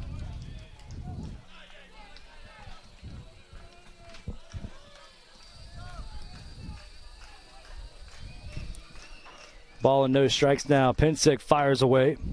Drilled. That might be. Oh, no. Trent Kelly able to get over in time. High throw to Tanner Taylor for out number 2. Yeah, I mean, Tampa, they can go just repetitively out after out, and then just boom, just one swing. A guy can just put it way deep. So now we'll see Jake Books.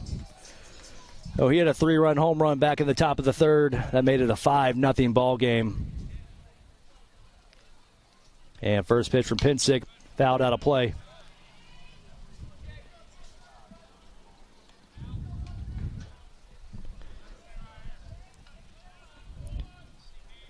No balls and a strike will be the call. Pensick trying to keep it a 7-run ball game. Spiked in the dirt. Labrick wears that off the shoulder for ball 1.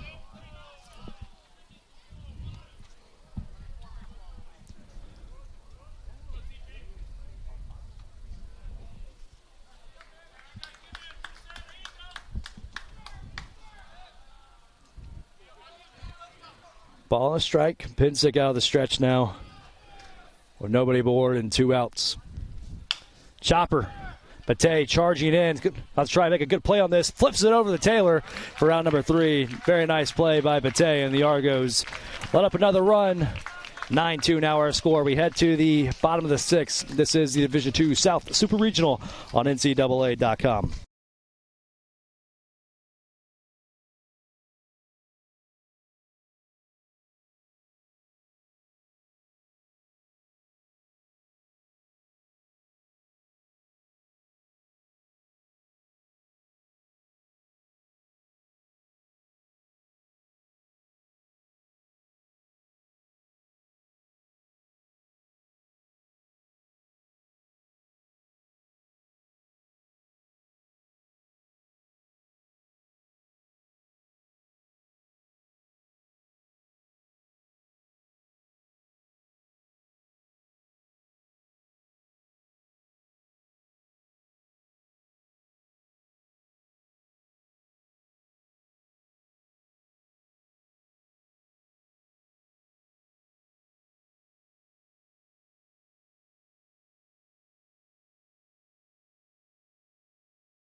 And first pitch to Tanner Taylor to start off the bottom of the 6th. Misses on the outside for ball 1.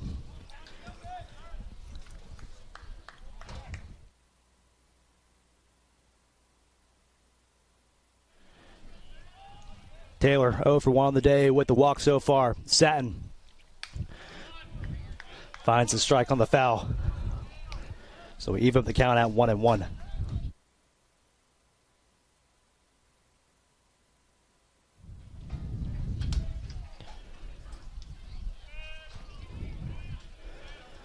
So the Argos trying to fight back now, down 7. after allowing another home run, the third one of this game for Tampa.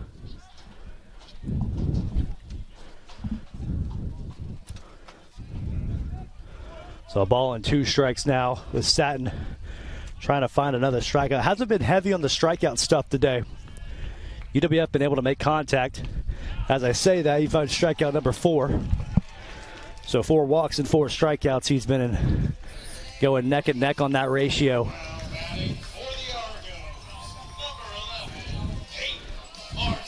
And Peyton Martin will dig back in. 1 for 2 on the day.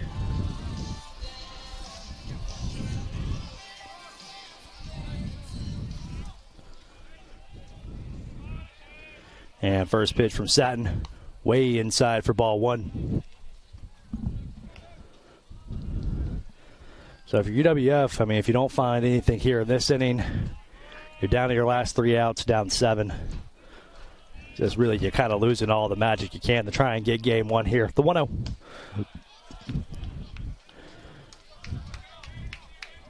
Which history tells for majority of Super Regionals, whenever you win game 1, the odds are ever in your favor that you typically do win the Super Regional. The 2-0 from Satin on the outside for strike 1. I think it's like 70 plus percent. When you win game 1, you typically do win the Super Regional. 2 balls and a strike. Drilled opposite way, and Peyton Martin, he's 2 for 3 now. Able to get the Argos going back with some offense here. Hudson Spencer, the 9-hole, will dig back in. 0 for 1 with a walk. Number 3, Hudson Spencer.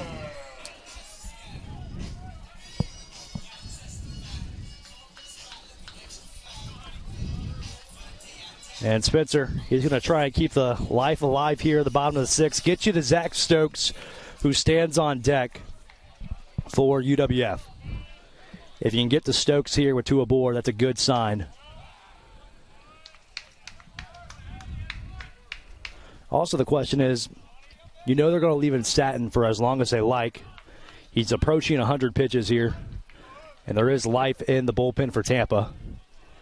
And whoever they have warming up looks to be pretty good to go. The 1-0 now to Spencer. Lays a perfect bunt. Fielded by Martinez. He fires over to first. Able to cover there in time is Vanacek, but the runner does move into scoring position. For the Argos, number 21, Zach Stokes. So now for UWF, it's just trying to find the runs where you can. Try to play your game. If you could do that, who knows what can happen? Baseball's a really weird sport. You can have a 7-run inning, who knows? Satin, pitch number 100 will be the first pitch to Stokes, and it finds its way on the inside corner for strike 1. So a nice matchup here of a couple of second-team All-Americans in Stokes and Satin. Stokes able to find a base hit up the middle his last time up. The 0-1. Drilled high to right field. Does this have enough? No, it looks to be pretty short. And making the catch will be, no, he makes it, drops it actually out there, and Stokes is heading for second. And so UWF will find a run. Like I said, baseball is a weird sport. And Stokes, they're going to call it a base hit, as they're going to call it a double for him. That ball was way up high, and the wind that blows here on a night like tonight here in Pensacola, it's hard to tell what a ball is going to do up there with the wind that we're having blowing in from the coast. So now Trent Kelly, who had a 2-run home run off Satin his last time up, digs back in. First pitch on the outside for strike 1. Yeah, Satin, he sent the ball over the fence along with the left fielder Woodburn. Stokes with his lead off second. The 0-1 missing outside, makes it a 1-1 count. There's life in the bats for UWF. That's the good thing. It's just when you give up a 7-run inning, I mean, it's just such a big ordeal to try and overcome that. Stokes gets his lead off second. Satin looks at him, delivers the 1-1. Missing on the outside for ball 2.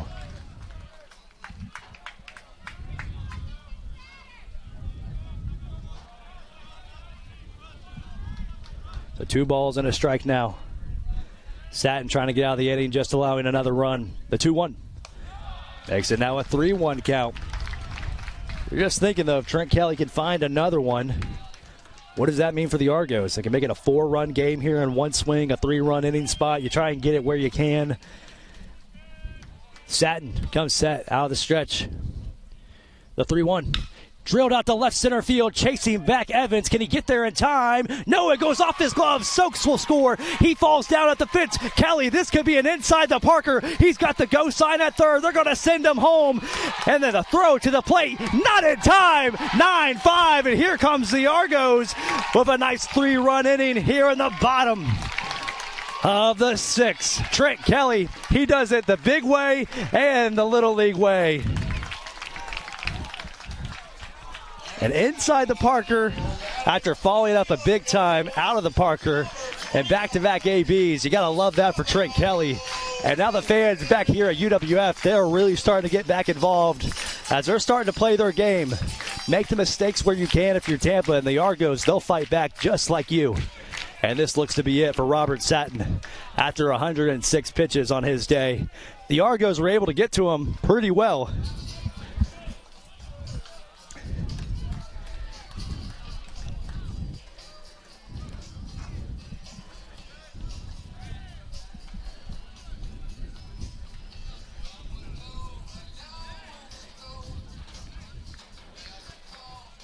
And they look like they're having a conversation. Doesn't look like it's the end of Satin's day. No. Unless they're just trying to stall time. Let the arm and the bullpen start to work. But Gustavo Mendez, the big bat for the Argos, he stands awaiting, trying to keep a 2-out rally alive, which the top of the order in Stokes and Kelly, they account for 4 of the runs put up here in the last 2 innings. And now Gustavo Mendez, the redshirt junior from Kissimmee, Florida. Can he find a barrel here off Robert Satin? Make this now a 3-run game. First pitch from Satin. Missing on the end. Ooh, gets the inside call for strike 1. The fight is there for UWF. Liebrook, he awaits on deck. Can Mendez get him up there? The 0-1 to the designated hitter. Missing on the outside, makes it now a 1-1 count.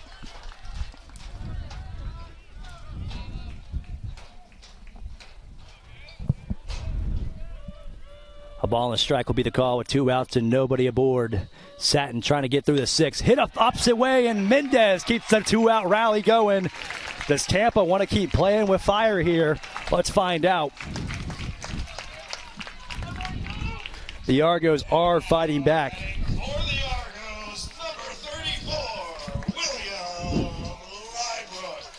And now the second team, all South Region catcher and Will Liebrook. He digs in, and they look like they're going to leave Robert Satin out there. That is hit number 8 the Argos have gotten off Satin. No, that looks like it's going to be it for him. Here comes Coach Urso. And that'll be it for Robert Satin. But UWF with a 3 spot here, 5 runs off Satin here in the last 2 innings, and they're looking to try and add more. But for Satin, he does a solid job, goes a good amount of way. We'll see who the Tampa's new pitcher is when we return. 9-5 our score. This is the Division II South Super Regional on NCAA.com.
And with a man on first here and 2 outs in the bottom of the second, the Argos trying to keep a 2-out rally going. Luke Hill will take over on the mound for the Spartans.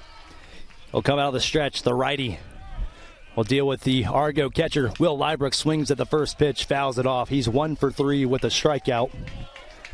Does have a big bat. A big swing here could make this a 2-run game just like that. See if UWF can fight back where they can.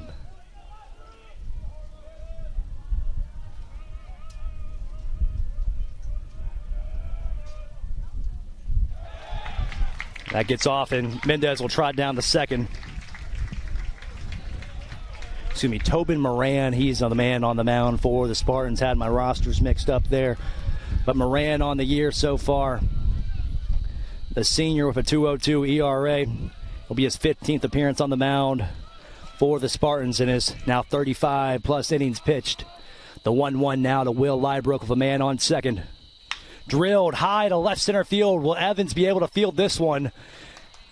He looks comfortable. He will. The Argos put up 3 more. A 4-run ball game as we head to the last 3 innings. It's getting interesting, folks. We head to the top of the 7th. This is the Division II South Super Regional on NCAA.com.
And to start off the top of the 7th, UWF will get their 3rd pitcher here in the game, the redshirt junior, Tucker Jackson from Dothan, Alabama.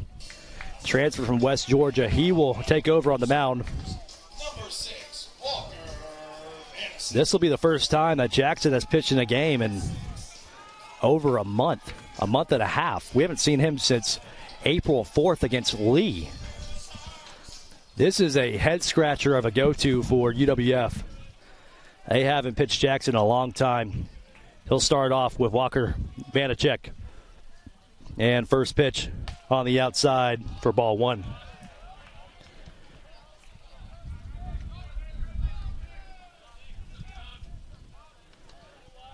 Yeah, Jackson, we just haven't seen him in a long time.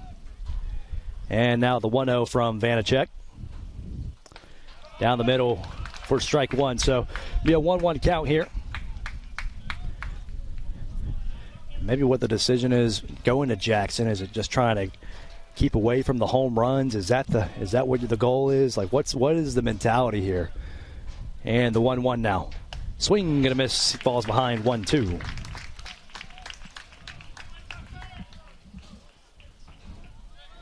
As the Argos trying to fight back here. They're going to have to try and put up zeros. Tampa has scored in the last 2 innings. If the Argos would have been able to shut him out since then, it'd be a 2-run ball game. The 1-2 missing way up and in. And we'll even the count back up at 2-2.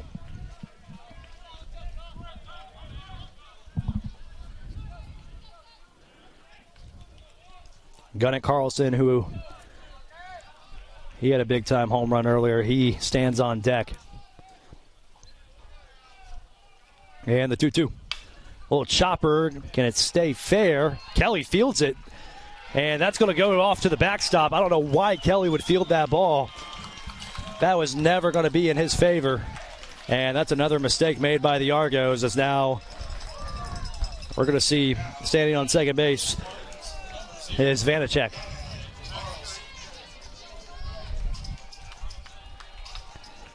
So Gunnar Carlson will dig in. Had a home run earlier. Not a good start to Tucker Jackson's inning. And just another error made by the defense of the Argos, and that's really what has hurt them here. If UWF was errorless in this game, they'd probably actually be winning, funny enough. First pitch from Jackson on the way to Carlson. Missing outside for ball 1.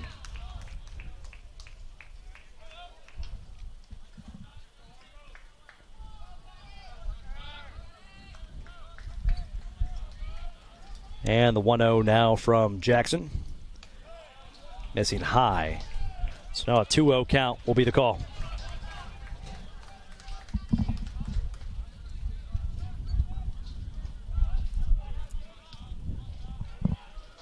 Two balls and no strikes. A man in scoring position and nobody out. Now a 3-0 count. And let's see how long Jackson's life might live out here on the mound for UWF. They do have arms working down the bullpen.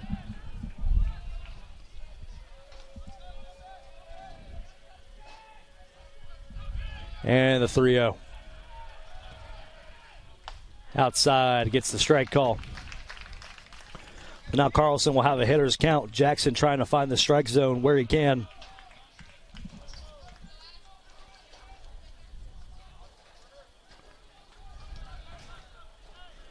And 3 balls and a strike. Big swing and a miss. Now able to work it down to a full count. A strikeout here for Jackson would be massive. Hold the runner at second where you are. Every run matters here for UWF. Trying to keep it within 4 to try and find a way the offense can claw back into this. And the payoff pitch. Popped up, but looks to go foul out of play.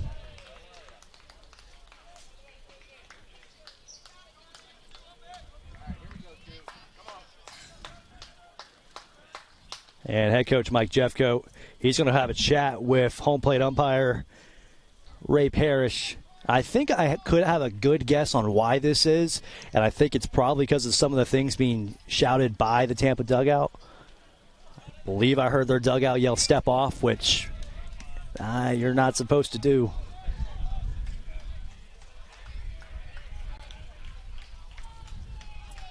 And the payoff pitch one more time now on the way to Carlson.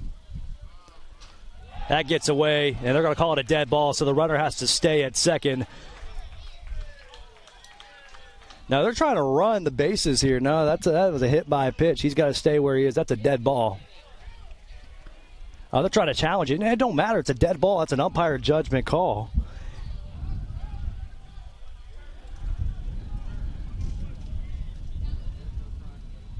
They're going to challenge it here. I don't know what you're going to really get out of this. But they're going to head to the blue tent down the first base line. And for UWF, it's going to be runners on first and second, or first and third with nobody out. And for Jackson, he's going to be in trouble here. Just when you needed it, UWF, they had to find a way to put a 0 up in Tampa's run column again if they were going to try and stay in this ball game. And right now, Tampa is trying to find a way to strike again. Just not what you want to see here if you are a fan of the Argos. But the umpires, they will have the replay review down the first base tent. For those of you watching at home, we do not have replay review. So those of you watching at home, we await with you, as we don't have the angles that the umpire have on their replay cameras. So runners on first and second. They're going to challenge this, which, I mean, this is kind of a waste of a challenge either way. Even if you win it, I feel like it's just the risk isn't there to lose a challenge like this over a hit by pitch just to move a base runner up 90 feet. It's not the challenge and out. It's not the challenge. It's just not really a worthy challenge if you ask me, but Tampa's going to take it. They feel pretty confident with a 4-run lead. They're trying to extend, and I can understand. As the umpires will overlook that there in the blue tent.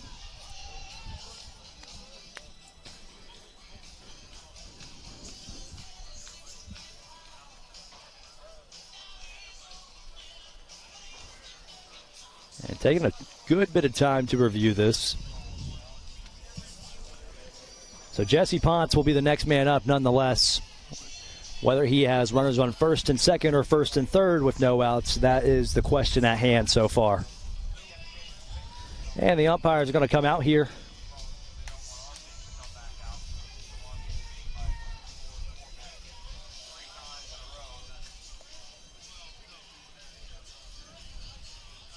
And now head coach Mike Jeffcoat's brought out of the dugout, so I'm kind of curious where this is going to go as they're going to talk to him. So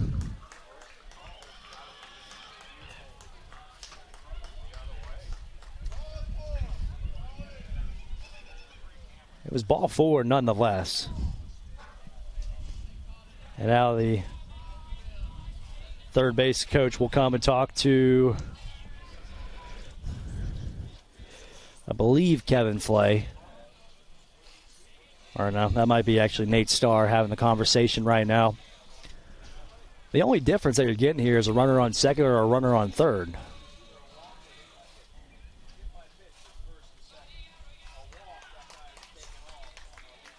So it was just a hit by pitch. And that's a waste of a challenge if you ask me for Tampa. So they lose their challenge off that.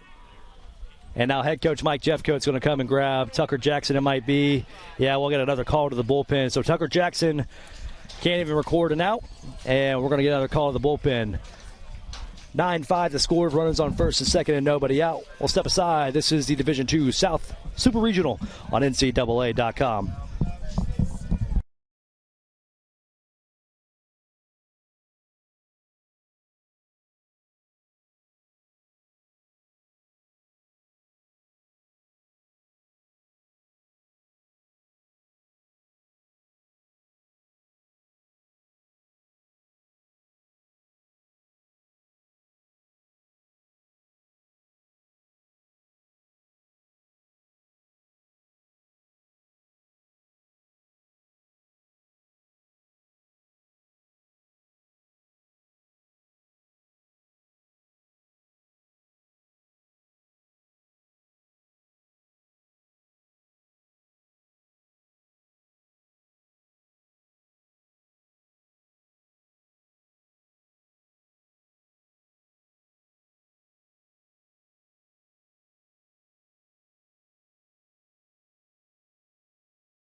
So the new man on the mound for UWF will be the man they go to more than anybody else out of the bullpen. And Tampa's dugout is getting a warning because a lot of their players are standing outside the dugout. But Blake Thomas. And now a coach has to step out of the dugout to tell his players to act right. I don't know who that coach is for Tampa, but Yeah, a lot of chirping from the Tampa dugout all night long so far, but it'll be runners on first and second and nobody out. Blake Thomas, he'll start in a bind here in the top of the seventh. Tampa trying to extend their lead again. First pitch shows bunt, lays it down. Liebrook going to have the easy play at second. He gets it. Did he get it in time? Yes, he did. Nice heads-up play. Jesse Potts put it right at his feet. He picked it up and threw him out at second. So runners on the corners now. So Luke Fiker will dig in, the 8-hole hitter.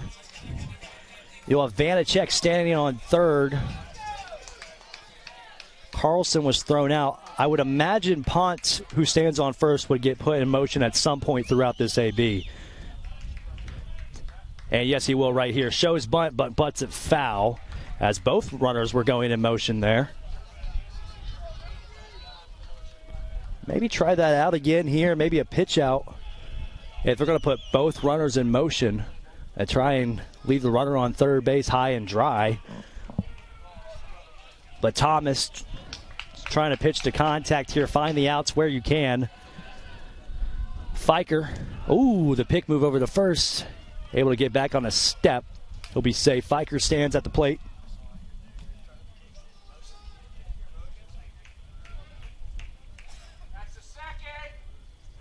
A second warning now issued. No, they're calling for headlights actually in the parking lot instead. Someone's got their lights on. And we're going to have a stoppage until those lights get turned off, and apparently they have, as Kevin Flay, the first base umpire, calling for the stoppage there. 0-1 will be the count.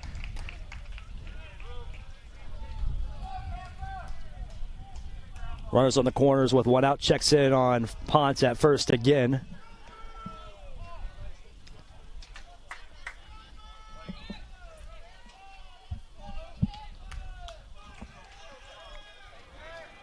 So no balls and a strike with runners on the corners. Do they try and lay down the bunt again? That's the question. Checks in on the runner at first.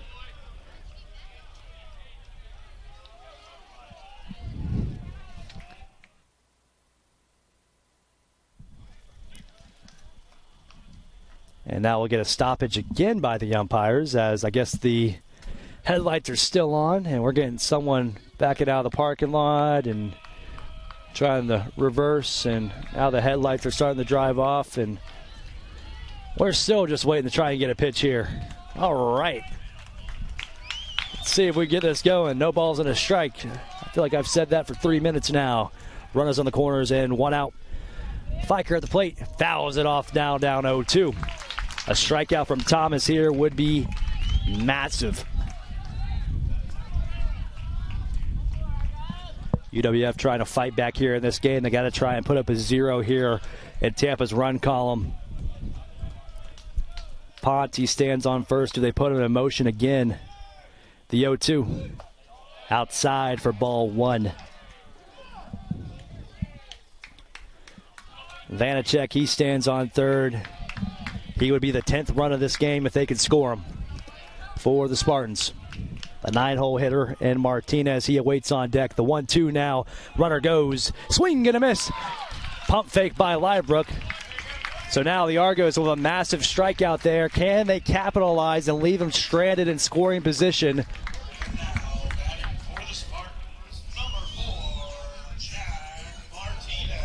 If you're UWF, this almost feels like the ball game if you allow these runners to score.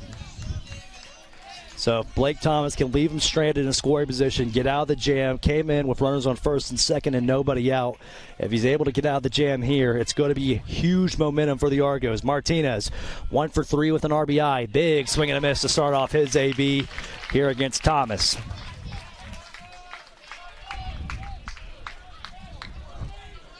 Vanacek gets his lead off third base. Potts now stands on second. The leadoff man stands on deck. The 0-1 missing outside. Good job by Liebrook to make sure it stayed in front. We'll even the count up at 1-1 here with 2 outs.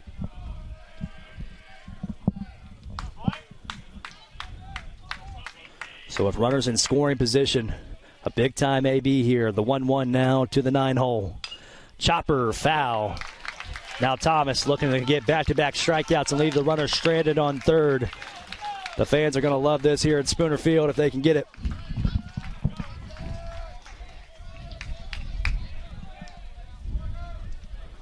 Ball and 2 strikes will be the call here with 2 outs and 2 men aboard. The leadoff man stands on deck. The Argos trying to get it done here at the 9-hole hitter. Thomas, the 1-2. Outside, gets him looking. Blake Thomas, a huge get out there out of the bullpen. And the Argos leave him stranded in scoring position. 9-5 the score as we head to the 7-inning stretch.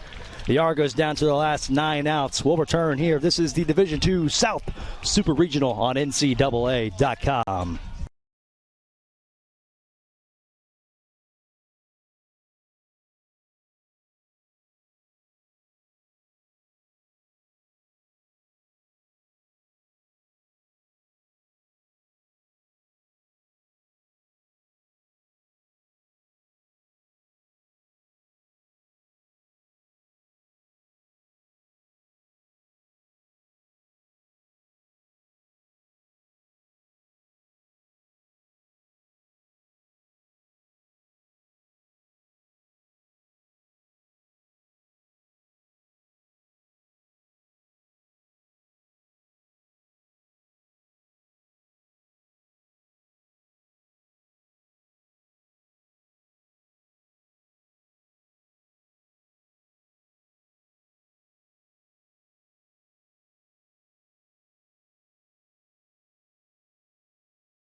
And bottom of the 7th here, UWF, they hold them in scoring position. They put a 0 up in that run column like they need to. Now it's if the bats can continuously keep going. They've put up 5 here in the last 2 innings. Tobin Moran has taken over on the mound for Robert Satin. Was able to find an out and leave a runner straight in scoring position to end the 6th. But can UWF find a way to get to the new pitcher? It took them 4 innings to get to Satin. They don't have 4 innings to try and get to the next pitcher. And drilled down the line. Goes off Martinez. Can he pick it up and throw it in time? No, Greg Pate, a leadoff man aboard. And UWF, they get him back up and going. Can the Argos get this back off and rolling? That's the question.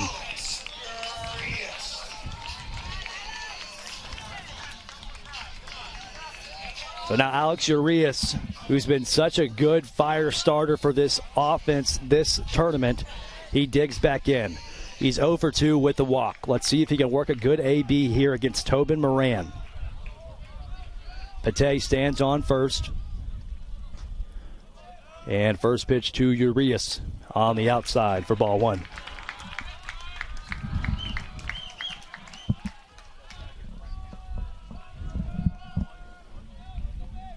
Tanner Taylor, he stands on deck for the Argos. Working out of the stretch is Moran. And the 1-0, Pate in motion. Hit and run, it gets through. That's going to find its way. Can they get back to the base in time? They do. No, it's an error again. Runners on first and second for the Argos now.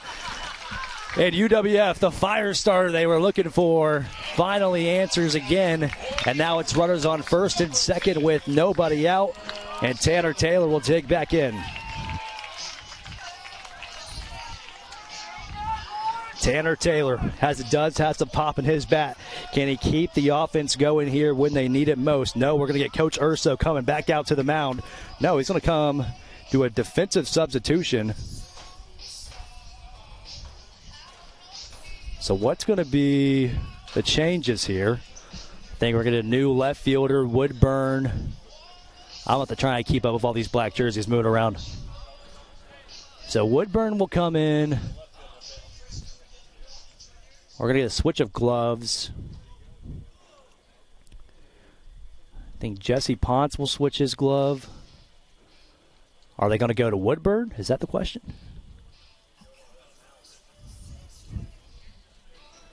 I'm about to try and really keep up with what's going on out here. This is hard to keep up with. We got Waters coming out of the dugout now. Like a NASCAR pit crew with the changes that are going on right now. We got gloves being switched out. Guys coming out. Left fielders being changed. So I guess Woodburn's coming on the pitch. We got water bottles coming out. We got pitchers coming off now. So that'll be it for Tobin Moran after he allowed the first 2-minute board. And I guess Woodburn would be the new pitcher, it looks like. So we're going to step aside. I'm going to sort this all out. 9-5 our score. Runners on first and second and nobody out. This is the Division II South Super Regional on NCAA.com.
Oh, now here at the bottom of the seventh. So the new pitcher, I forgot we had a two-way here on the team. Luke Fiker, who is first team All-Sunshine State Conference. The second baseman will take over on the mound. First pitch to Tanner Taylor, missing on the outside for ball one. Jack Iovino will take over on left field. Braden Woodburn, who was at left field, he moves to second. And that's where we stand for the defense. The 1-0 now to Taylor. Tries to lay down a bunt. Does get it to lay down. Runners will move up. Finds the out at first, but Argos will now have runners in scoring position. And if they can score those two guys, we'll have a 2-run ball game here in the bottom of the seventh. So Peyton Martin will dig in now.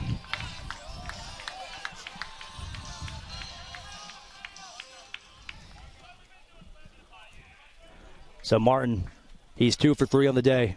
Watch his first pitch from the outside. This is definitely going to be a little bit of a challenge for the Argos because you try to find these new pitchers. You finally get to Moran, and they throw another righty, but this time he's a sidearm guy. Hit opposite way. Does this find its way through? Trying to field it, and they'll find the out at first. That was Woodburn, who's taking over at second for the pitcher. But the Argos put up another run. Now a 3-run ball game with another run standing 90 feet away. The Argos are trying to charge back wherever they can. If Hudson Spencer can find a way to reach base here.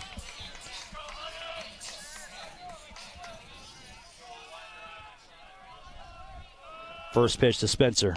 On the outside, called strike one.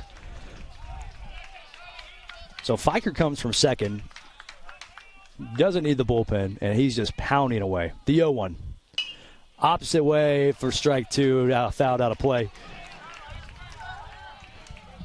But if UWF can find a way to score Alex Urias from third, this is really becoming a ball game very rapidly. The 0-2 now to Spencer. Down in the dirt for ball one. If Spencer can find a way to reach, Zach Stokes stands on deck for the Argos. And he's reached base his last 2 times, and he's the best bat for UWF. Ball and 2 strikes will be the call. Fiker fires away, fouled off. He is going as fast as can. He is a touch-and-go type pitcher. Gets his sign toes the rubber, and he's ready to go right now. And the windup, the 1-2.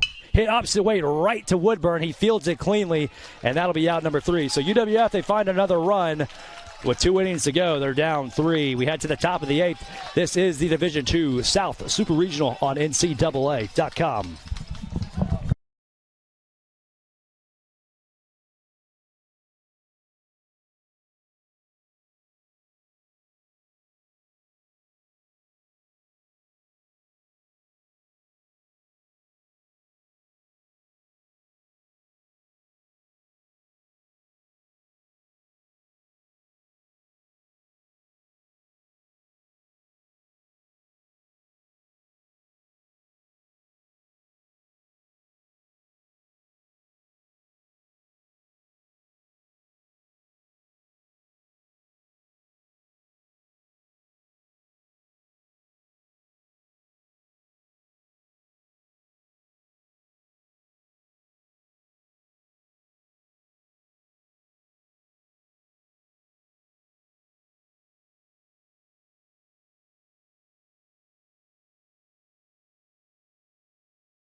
And starting off the top of the 8th, it'll be the leadoff man, Jordan Evans. So if Blake Thomas, he's going to have his work cut out for him. Evans blasted one down the line earlier for a solo shot.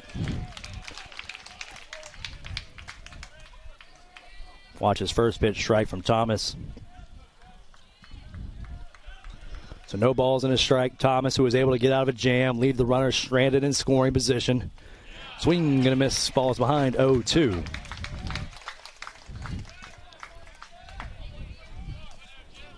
The Argos, who were down 8-0, have now brought it back to 9-6 with 2 innings to play.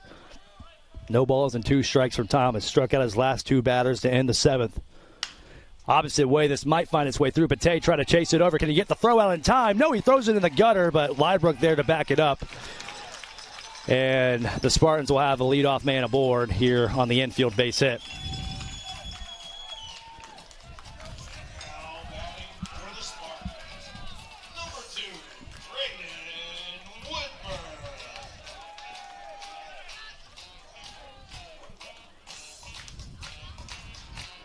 So Braden Woodburn will dig in. He was the left fielder. Now he's taking over at second base.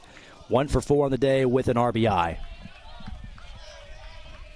With a runner on first and nobody out, Thomas comes set, ready to fire away.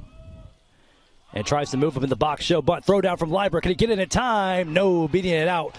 And almost coming off the bag on the back end. So a stolen base there for Jordan Evans. That is his 24th on the year. Now Tampa has a 10th run in scoring position with no outs. See if they can put the ball in play. He'll be 1-0 now from Blake Thomas.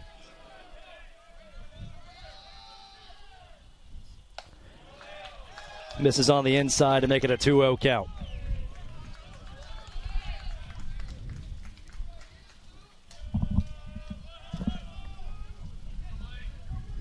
Two balls and no strike. With a man in scoring position, Woodburn watches ball 3 go by on the inside. And for UWF, it's just unfortunate the way it went down, the error starting off the 3rd inning. And then Tampa, after that error, they found with 2 outs, 2 home runs. Check in on the man at second. Did they get him in time? He came off the bat. Yes, they did. Blake Thomas with the pickoff to get the man out of scoring position for out number 1. And the momentum builds again for the Argos. So Evans is picked off, and UWF, they're doing it every which way to try and keep this 9 runs for Tampa. Still a 3-0 count, though, to Woodburn. He'll watch strike 1 go by on the outside, making it now a 3-ball, 1 strikeout. Again, the Argos find a way to fight back. The big bat of Irigoyen, he stands on deck. The hitters count now to Woodburn.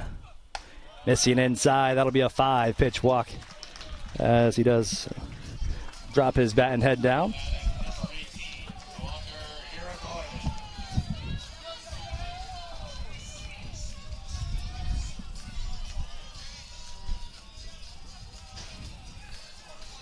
And Jeffco will come out of the bullpen. Is it a call to the, or come out of the dugout? Do we get a call to the bullpen? That's the question.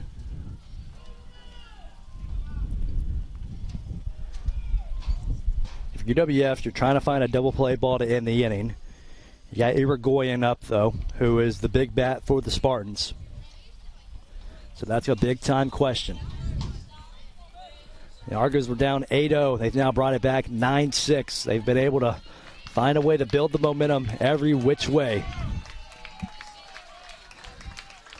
They've scored 6 runs in the last 3 innings to Tampa's 2.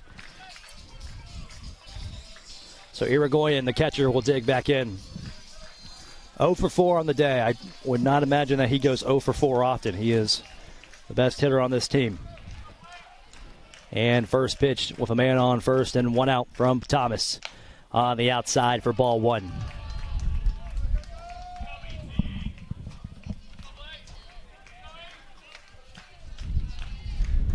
Jake Book stands on deck for the Spartans. UWF looking for a double play ground ball.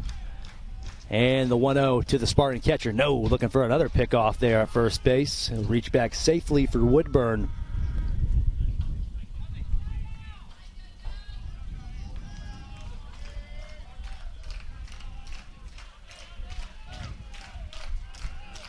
And the 1-0 now for Thomas.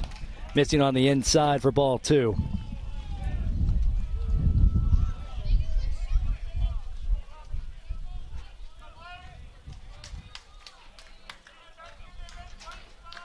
Two balls and no strikes will be the call to Irigoyen. He's 0 for 4 on the day so far. Now 3-0. So back-to-back 3-0 counts issued here by Thomas. He's going to have to find the strike zone. You need it. You were given a gift, able to find the pickoff there at second, but can you keep it here? A 9-6 ball game. 3-0 will be the call now. Thomas just trying to pound the strike zone here with a man on first. Shows bunt. Pounds the outside.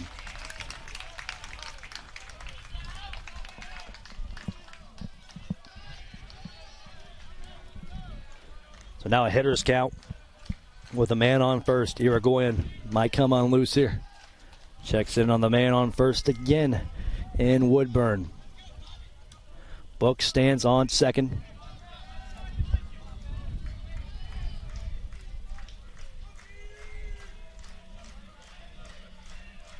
And the 3-1 missing on the inside. So back-to-back walks issued here by Thomas. And there is no life in the UWF bullpen, so they are going to sit here with Thomas for the time being. But you would imagine they got to get an arm up soon, right? Number 12, Jake Books. Jake Books digs back in. 1 for 4 on the day with 3 RBIs. He had the 3-run home run to make it a 5-0 ball game with 2 outs back in the top of the 3rd. So with runners on first and second with 1 out, Blake Thomas trying to find a way to get out of the jam and back-to-back innings. Outside corner called ball 1.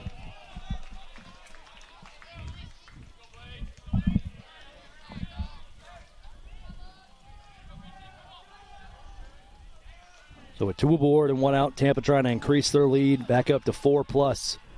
And the 1-0 finds the outside corner for strike 1. And we do see an arm warming up in the bullpen for UWF. Looks to be a lefty. Wonder if it's Roberts. And now the 1-1 to Books. drilled opposite way. Spencer was pulled off the bag. Martin's going to try and find a throw. They're going to go ahead and send home Woodburn. Throw not in time. And the Argo is back up, or back down. 10-6 will be the score as Tampa, they've just kept finding a way.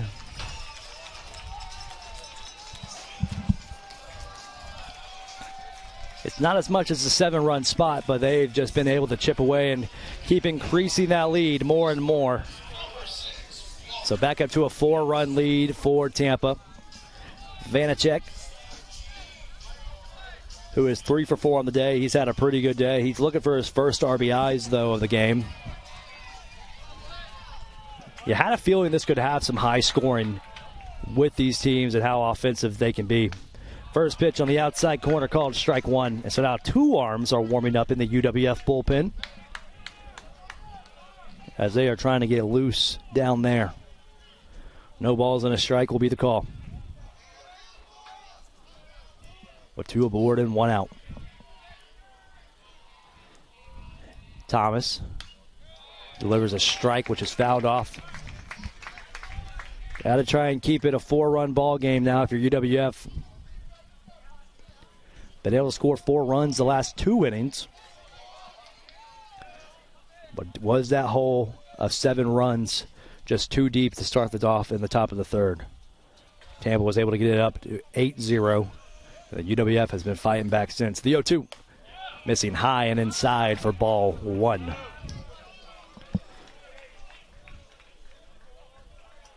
Jack Iovino, he awaits on deck.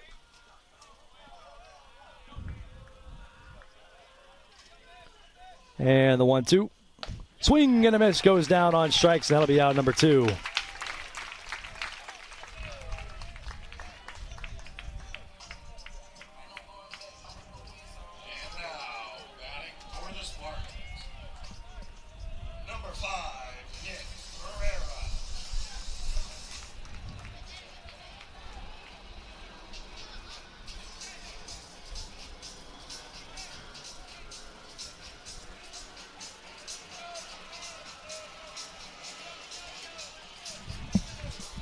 So it'll actually be Nick Pereira who will pinch hit for the Spartans now. And 2:17 on the season. We'll have 2 men aboard and 2 outs.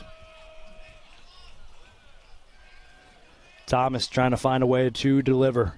Hit opposite way. Can that stay up enough? Urias charging in. It's going to fall at his feet.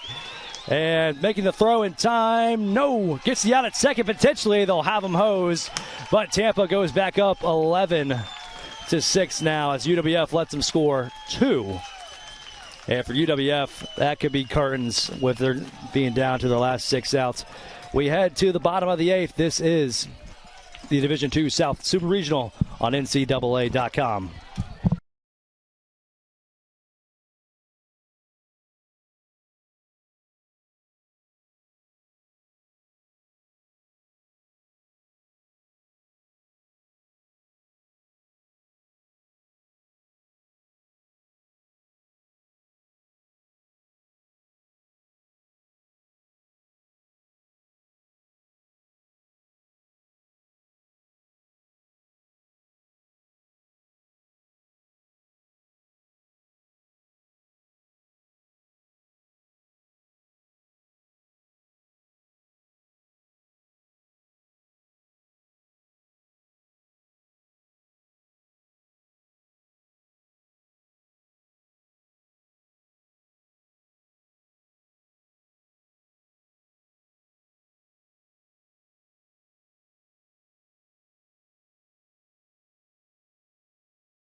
Up now 5.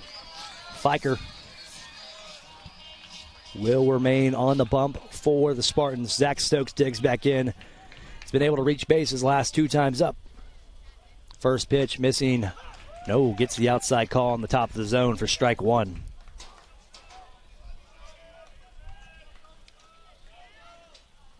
And now the 0-1 Stokes, big swing and a miss, falls behind 0-2.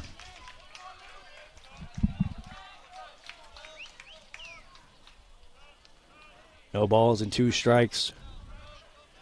Fiker to Stokes. Way outside for ball 1.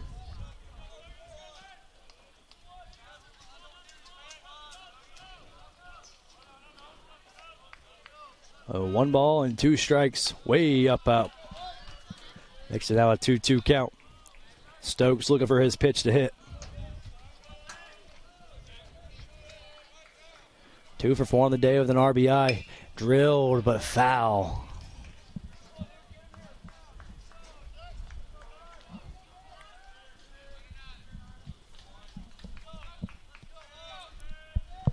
And the 2-2. Swung on and fouled again. Stokes trying to stay alive where he can. Trying to get the Argos started with the momentum that they need ever so desperately. And the 2-2. Fouled off. Stokes, the South Region Player of the Year. Trying to be a leadoff man for the Argos in his 5th year with the team. Lefty on righty, the 2-2. Fouled off again. Stokes is going to find a piece where he can. Big time battle here. Big swing of momentum, and whoever can win. 2 balls and 2 strikes. Fiker misses high. Works the count now full for Stokes.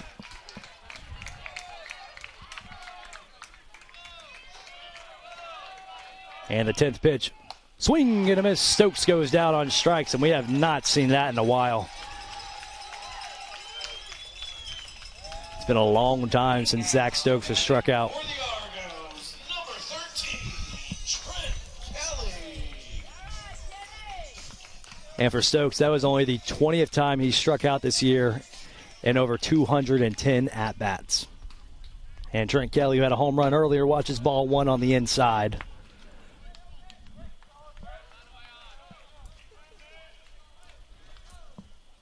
And the 1-0. Way inside, makes it now a 2-0.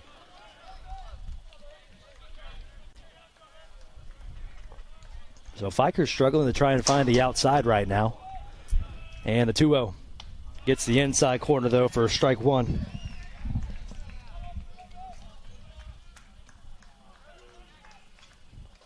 And 2 balls and a strike. Fouled down the line. Will even the count up at 2-2. Someone's going to have to get that ball. So now a 5-run ball game, and if UWF can't find any offense here, you would just have to believe that might be it. And the 2-2 from Fiker. Drilled down the line, but fielded by Martinez, who will fire across on the crow hop for out number 2. And now,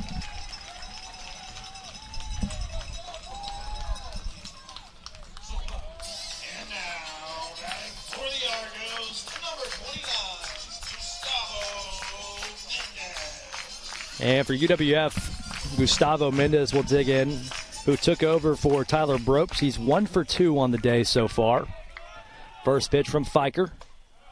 Up and away for ball 1. Mendez, the redshirt junior from Kissimmee, Florida.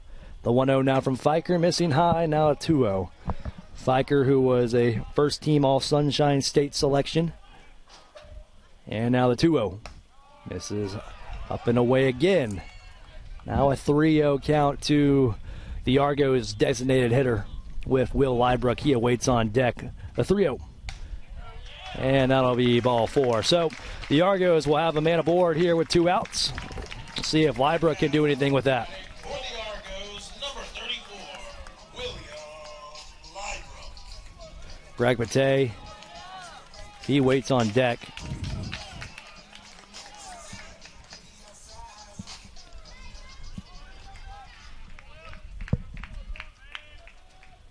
And first pitch from Fiker. Down the pipe for strike 1.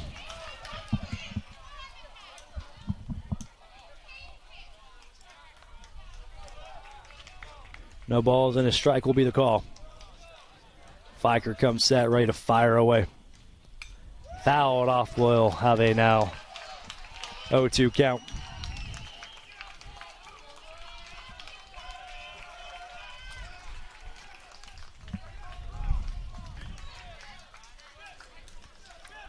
UWF, they're going to have to find a way here. No balls and 2 strikes. Way outside, makes it now a 1-2 count.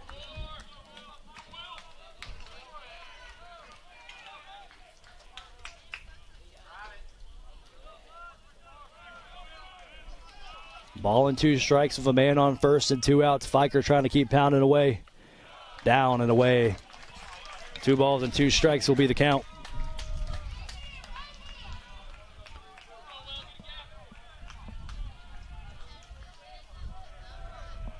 And the 2-2 here with 2 outs and a man aboard. Way outside for ball 3. So another full count here.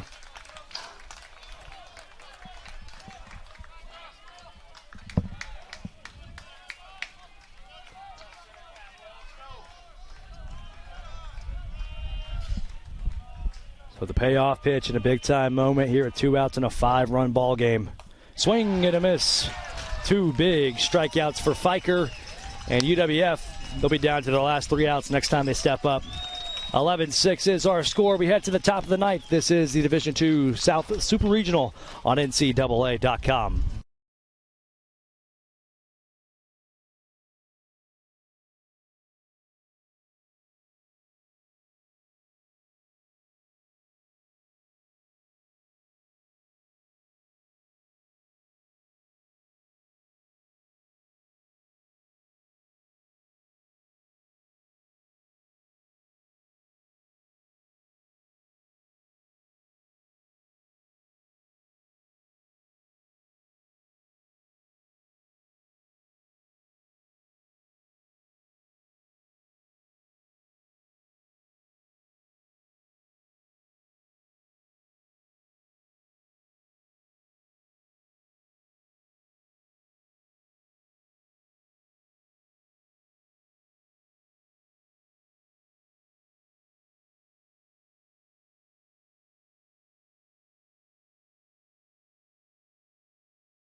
So Jesse Potts will be the leadoff man here in the top of the ninth in a 11-6 ball game.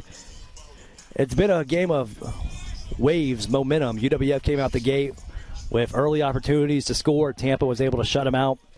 And then they were able to score 7, then 8. And then UWF able to fight back, make it a 3-run game. Then Tampa able to put up 2 in the top of the 8th. New pitcher for UWF, Eli Lamb, starts off Ponce with a strike on the outside. So 3 righties in a row from the Argos.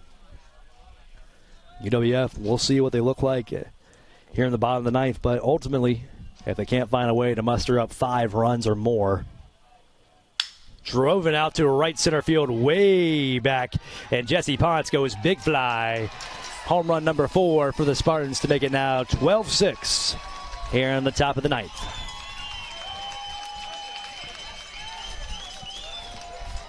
For Ponce, that's his 4th home run of the year. So you've had 4 different guys go deep tonight.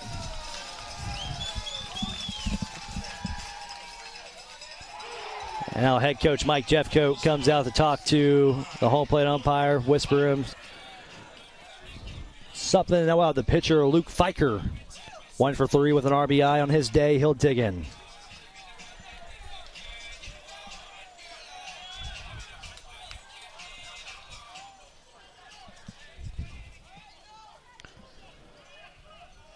So Jesse Ponce, he's kind of been the guy who has been the troublemaker here in this game.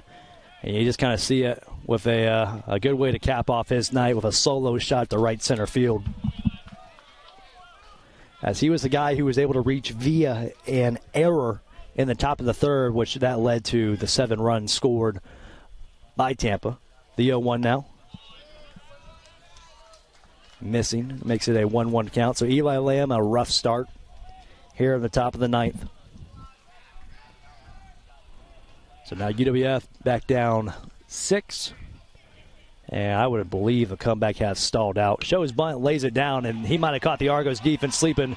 Lamb tries to spike in the dirt. Taylor has to dive off the bag to keep it from going to the backstop. We'll get a pinch runner for the pitcher. Potentially. Or no, they're going to tell someone in the bullpen to get going. Now the 9-hole Jack Martinez will step in with a man on first and nobody out.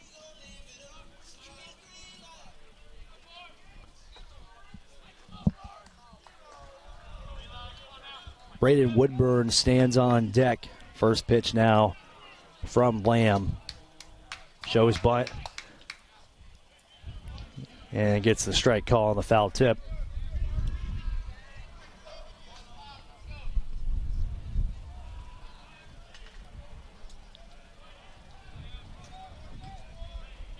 No balls and a strike will be the call. Lamb trying to find a way to get in and out. Shows bunt, pulls back, called ball. So UWF, they're going to come in tomorrow. 6 o'clock will be the start time for Game 2 from Jim Spooner Field. They're going to come in tomorrow and trying to find a way to force a Game 3 on Saturday. Ball and a strike. Shows bunt, kept it out. Throw down to first. He's there safely, but we'll get strike 2 called on the missed bunt.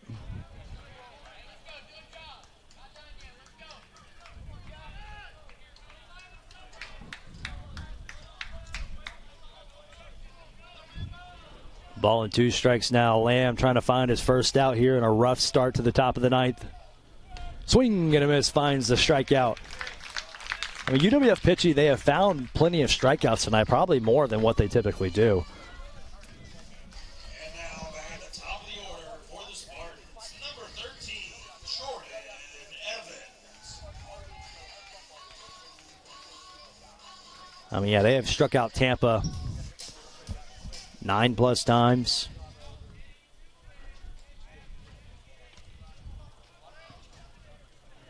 Lamb comes set, looking for a double play ball.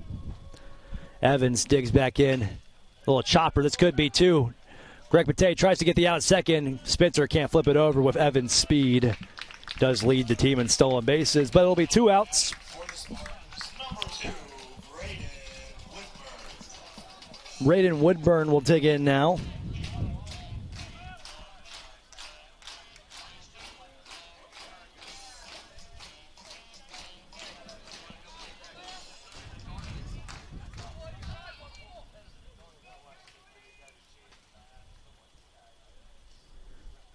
We'll get a stoppage here. Trying to figure out where this is coming from. We're waiting on Evans to put on what he needs to on first, or no, we're getting time called. They're going to have a conversation with Woodburn and his third base coach.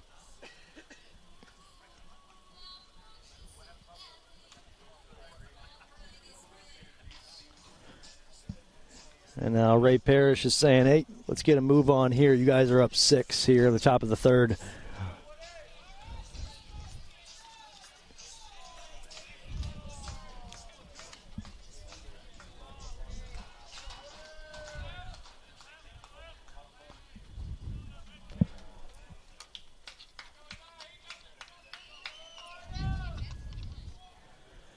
And Eli Lamb trying to find the 3rd out after allowing the leadoff solo shot to Jesse Ponce. Throws ball one on the outside. Don't want to play around with fire and let this man on because Johander Irigoyen stands on deck. Drilled down the line. This might be extra bases. No, Martin able to cut it off. They're going to hold the runner at second, but Johander Irigoyen, he will step up to the plate.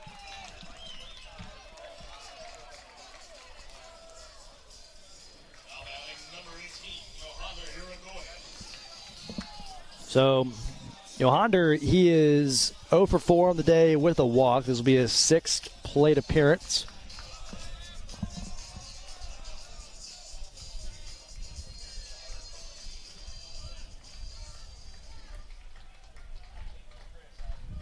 He's the only starter here in this game that hasn't found a base hit, which is strange because he leads the team in average coming into tonight.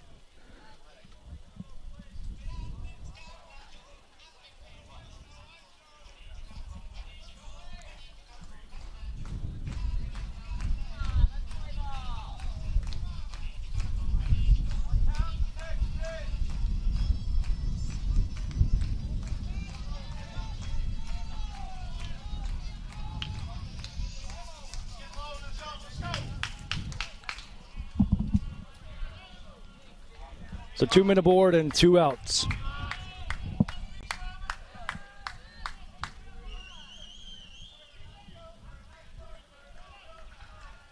And Eli Lamb, first pitch to Irigoyen, pulled, and that gets through Hudson Spencer's glove. Throw from Peyton Martin. They try to get the out at third. Did they get him in time? No, they're going to be safe. Runners on the corners, and Tampa makes it now a 13-6 ball game.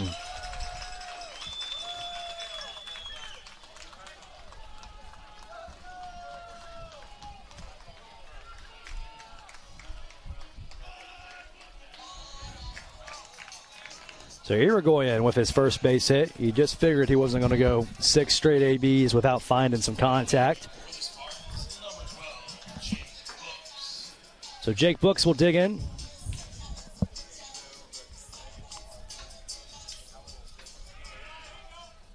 He's 2 for 5 with 4 RBIs and 2 strikeouts. Lamb just trying to get out of this where he can.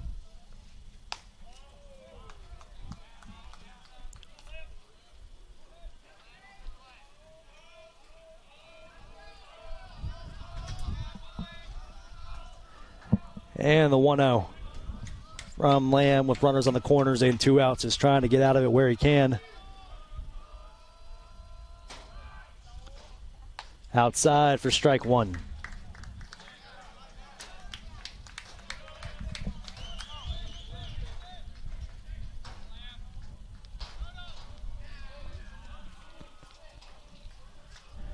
And the 1-1.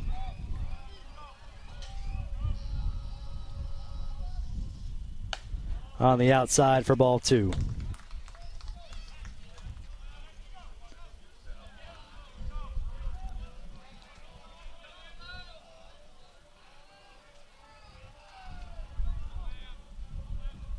Two balls and a strike with runners on the corners here with 2 outs.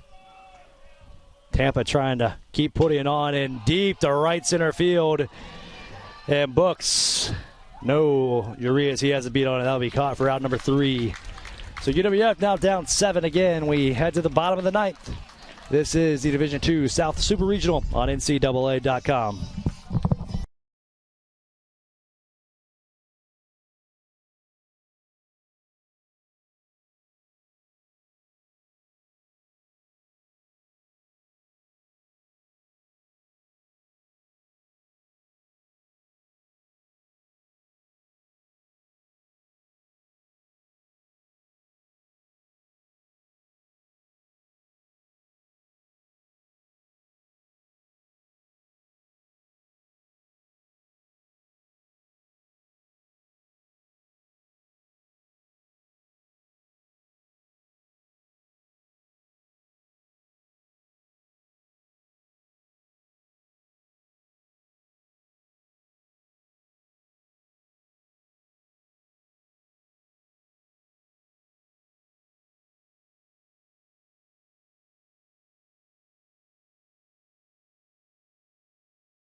And the leadoff man here at the bottom of the ninth will be Greg Pate.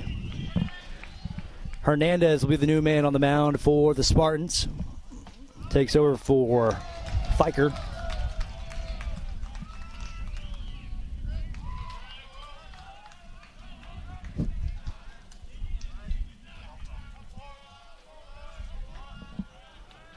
And no balls and a strike will be the call now from Hernandez. Swing and a miss. Down goes Pate 0-2. So UWF, they're going to try and find a way to come back from 0-1 Tampa. They're going to be a game away from getting back to the College World Series and Cary. Outside for ball one.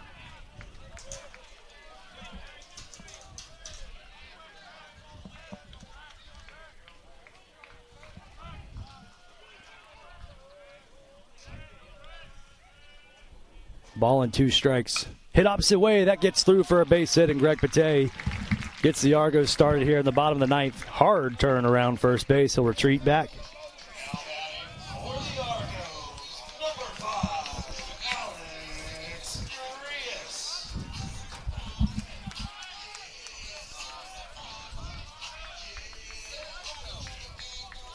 So Urias will dig back in. 1 for 3 on the day with the walk of a man on first and nobody out, facing off against Hernandez.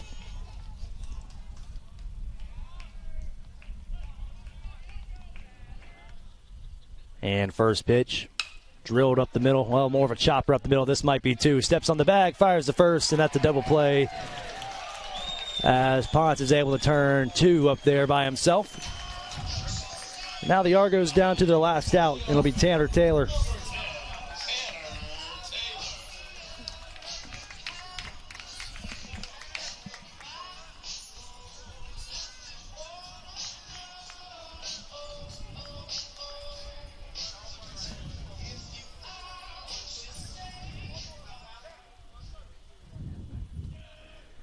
And first pitch to Taylor, missing outside for ball 1.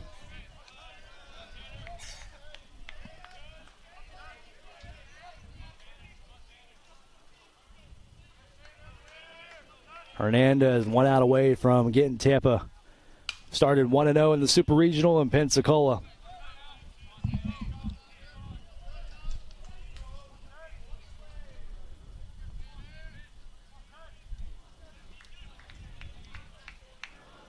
Ball and the strike will be the call. Taylor the last out for the Argos. Watches ball 2 go by on the outside. So now 2-1 count. UWF going to fall behind here in game 1 of the Super Regional after the 7-run inning in the third. And Taylor takes one off the elbow guard. Thankfully he has that, and he'll trot down the first.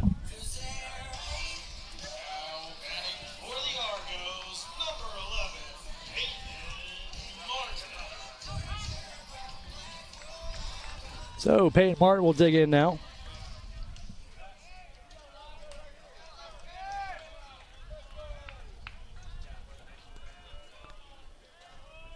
And first pitch, swing and a miss. Down goes Martin.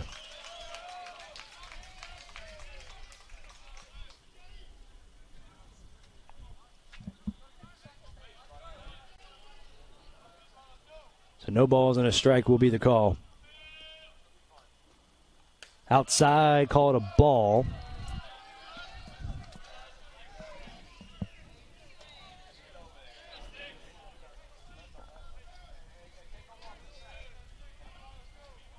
So Tampa is 1 out away from getting game 1 here. Drilled to left center field. Can he get over in time? Diving and make the catch. No, falls out of his glove. And it'll be runners at second and third here with 2 outs for UWF as Peyton Martin finds a double out there in left center. Evans not able to make the catch. Now batting for the Argos, number 9, Jake Cooper. So Jake Cooper, who was named second team all-region, will be a pinch hitter here for UWF with runners in scoring position and 2 outs.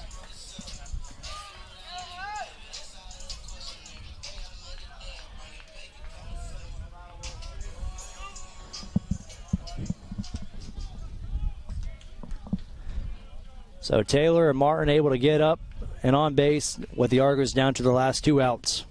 Outside for ball 1.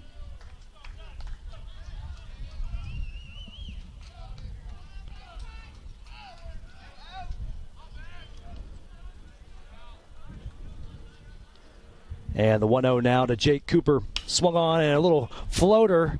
Fighting for it is and able to make the catch for and play for out number 3. So Tampa, they'll take game 1 here in the Super Regional. I believe Fiker was back there at second to make the play, but nonetheless, 13-6 the final after the 7-run third inning. That was the difference maker here for Tampa to steal game 1 here in Pensacola, and that's going to do it. As UWF, they'll try and have to fight back down a game. Starting tomorrow at 6 o'clock will be game 2. We'll have it for you right here. I'm Justin Patrick, been delivering tonight's game, and we'll be with you tomorrow starting at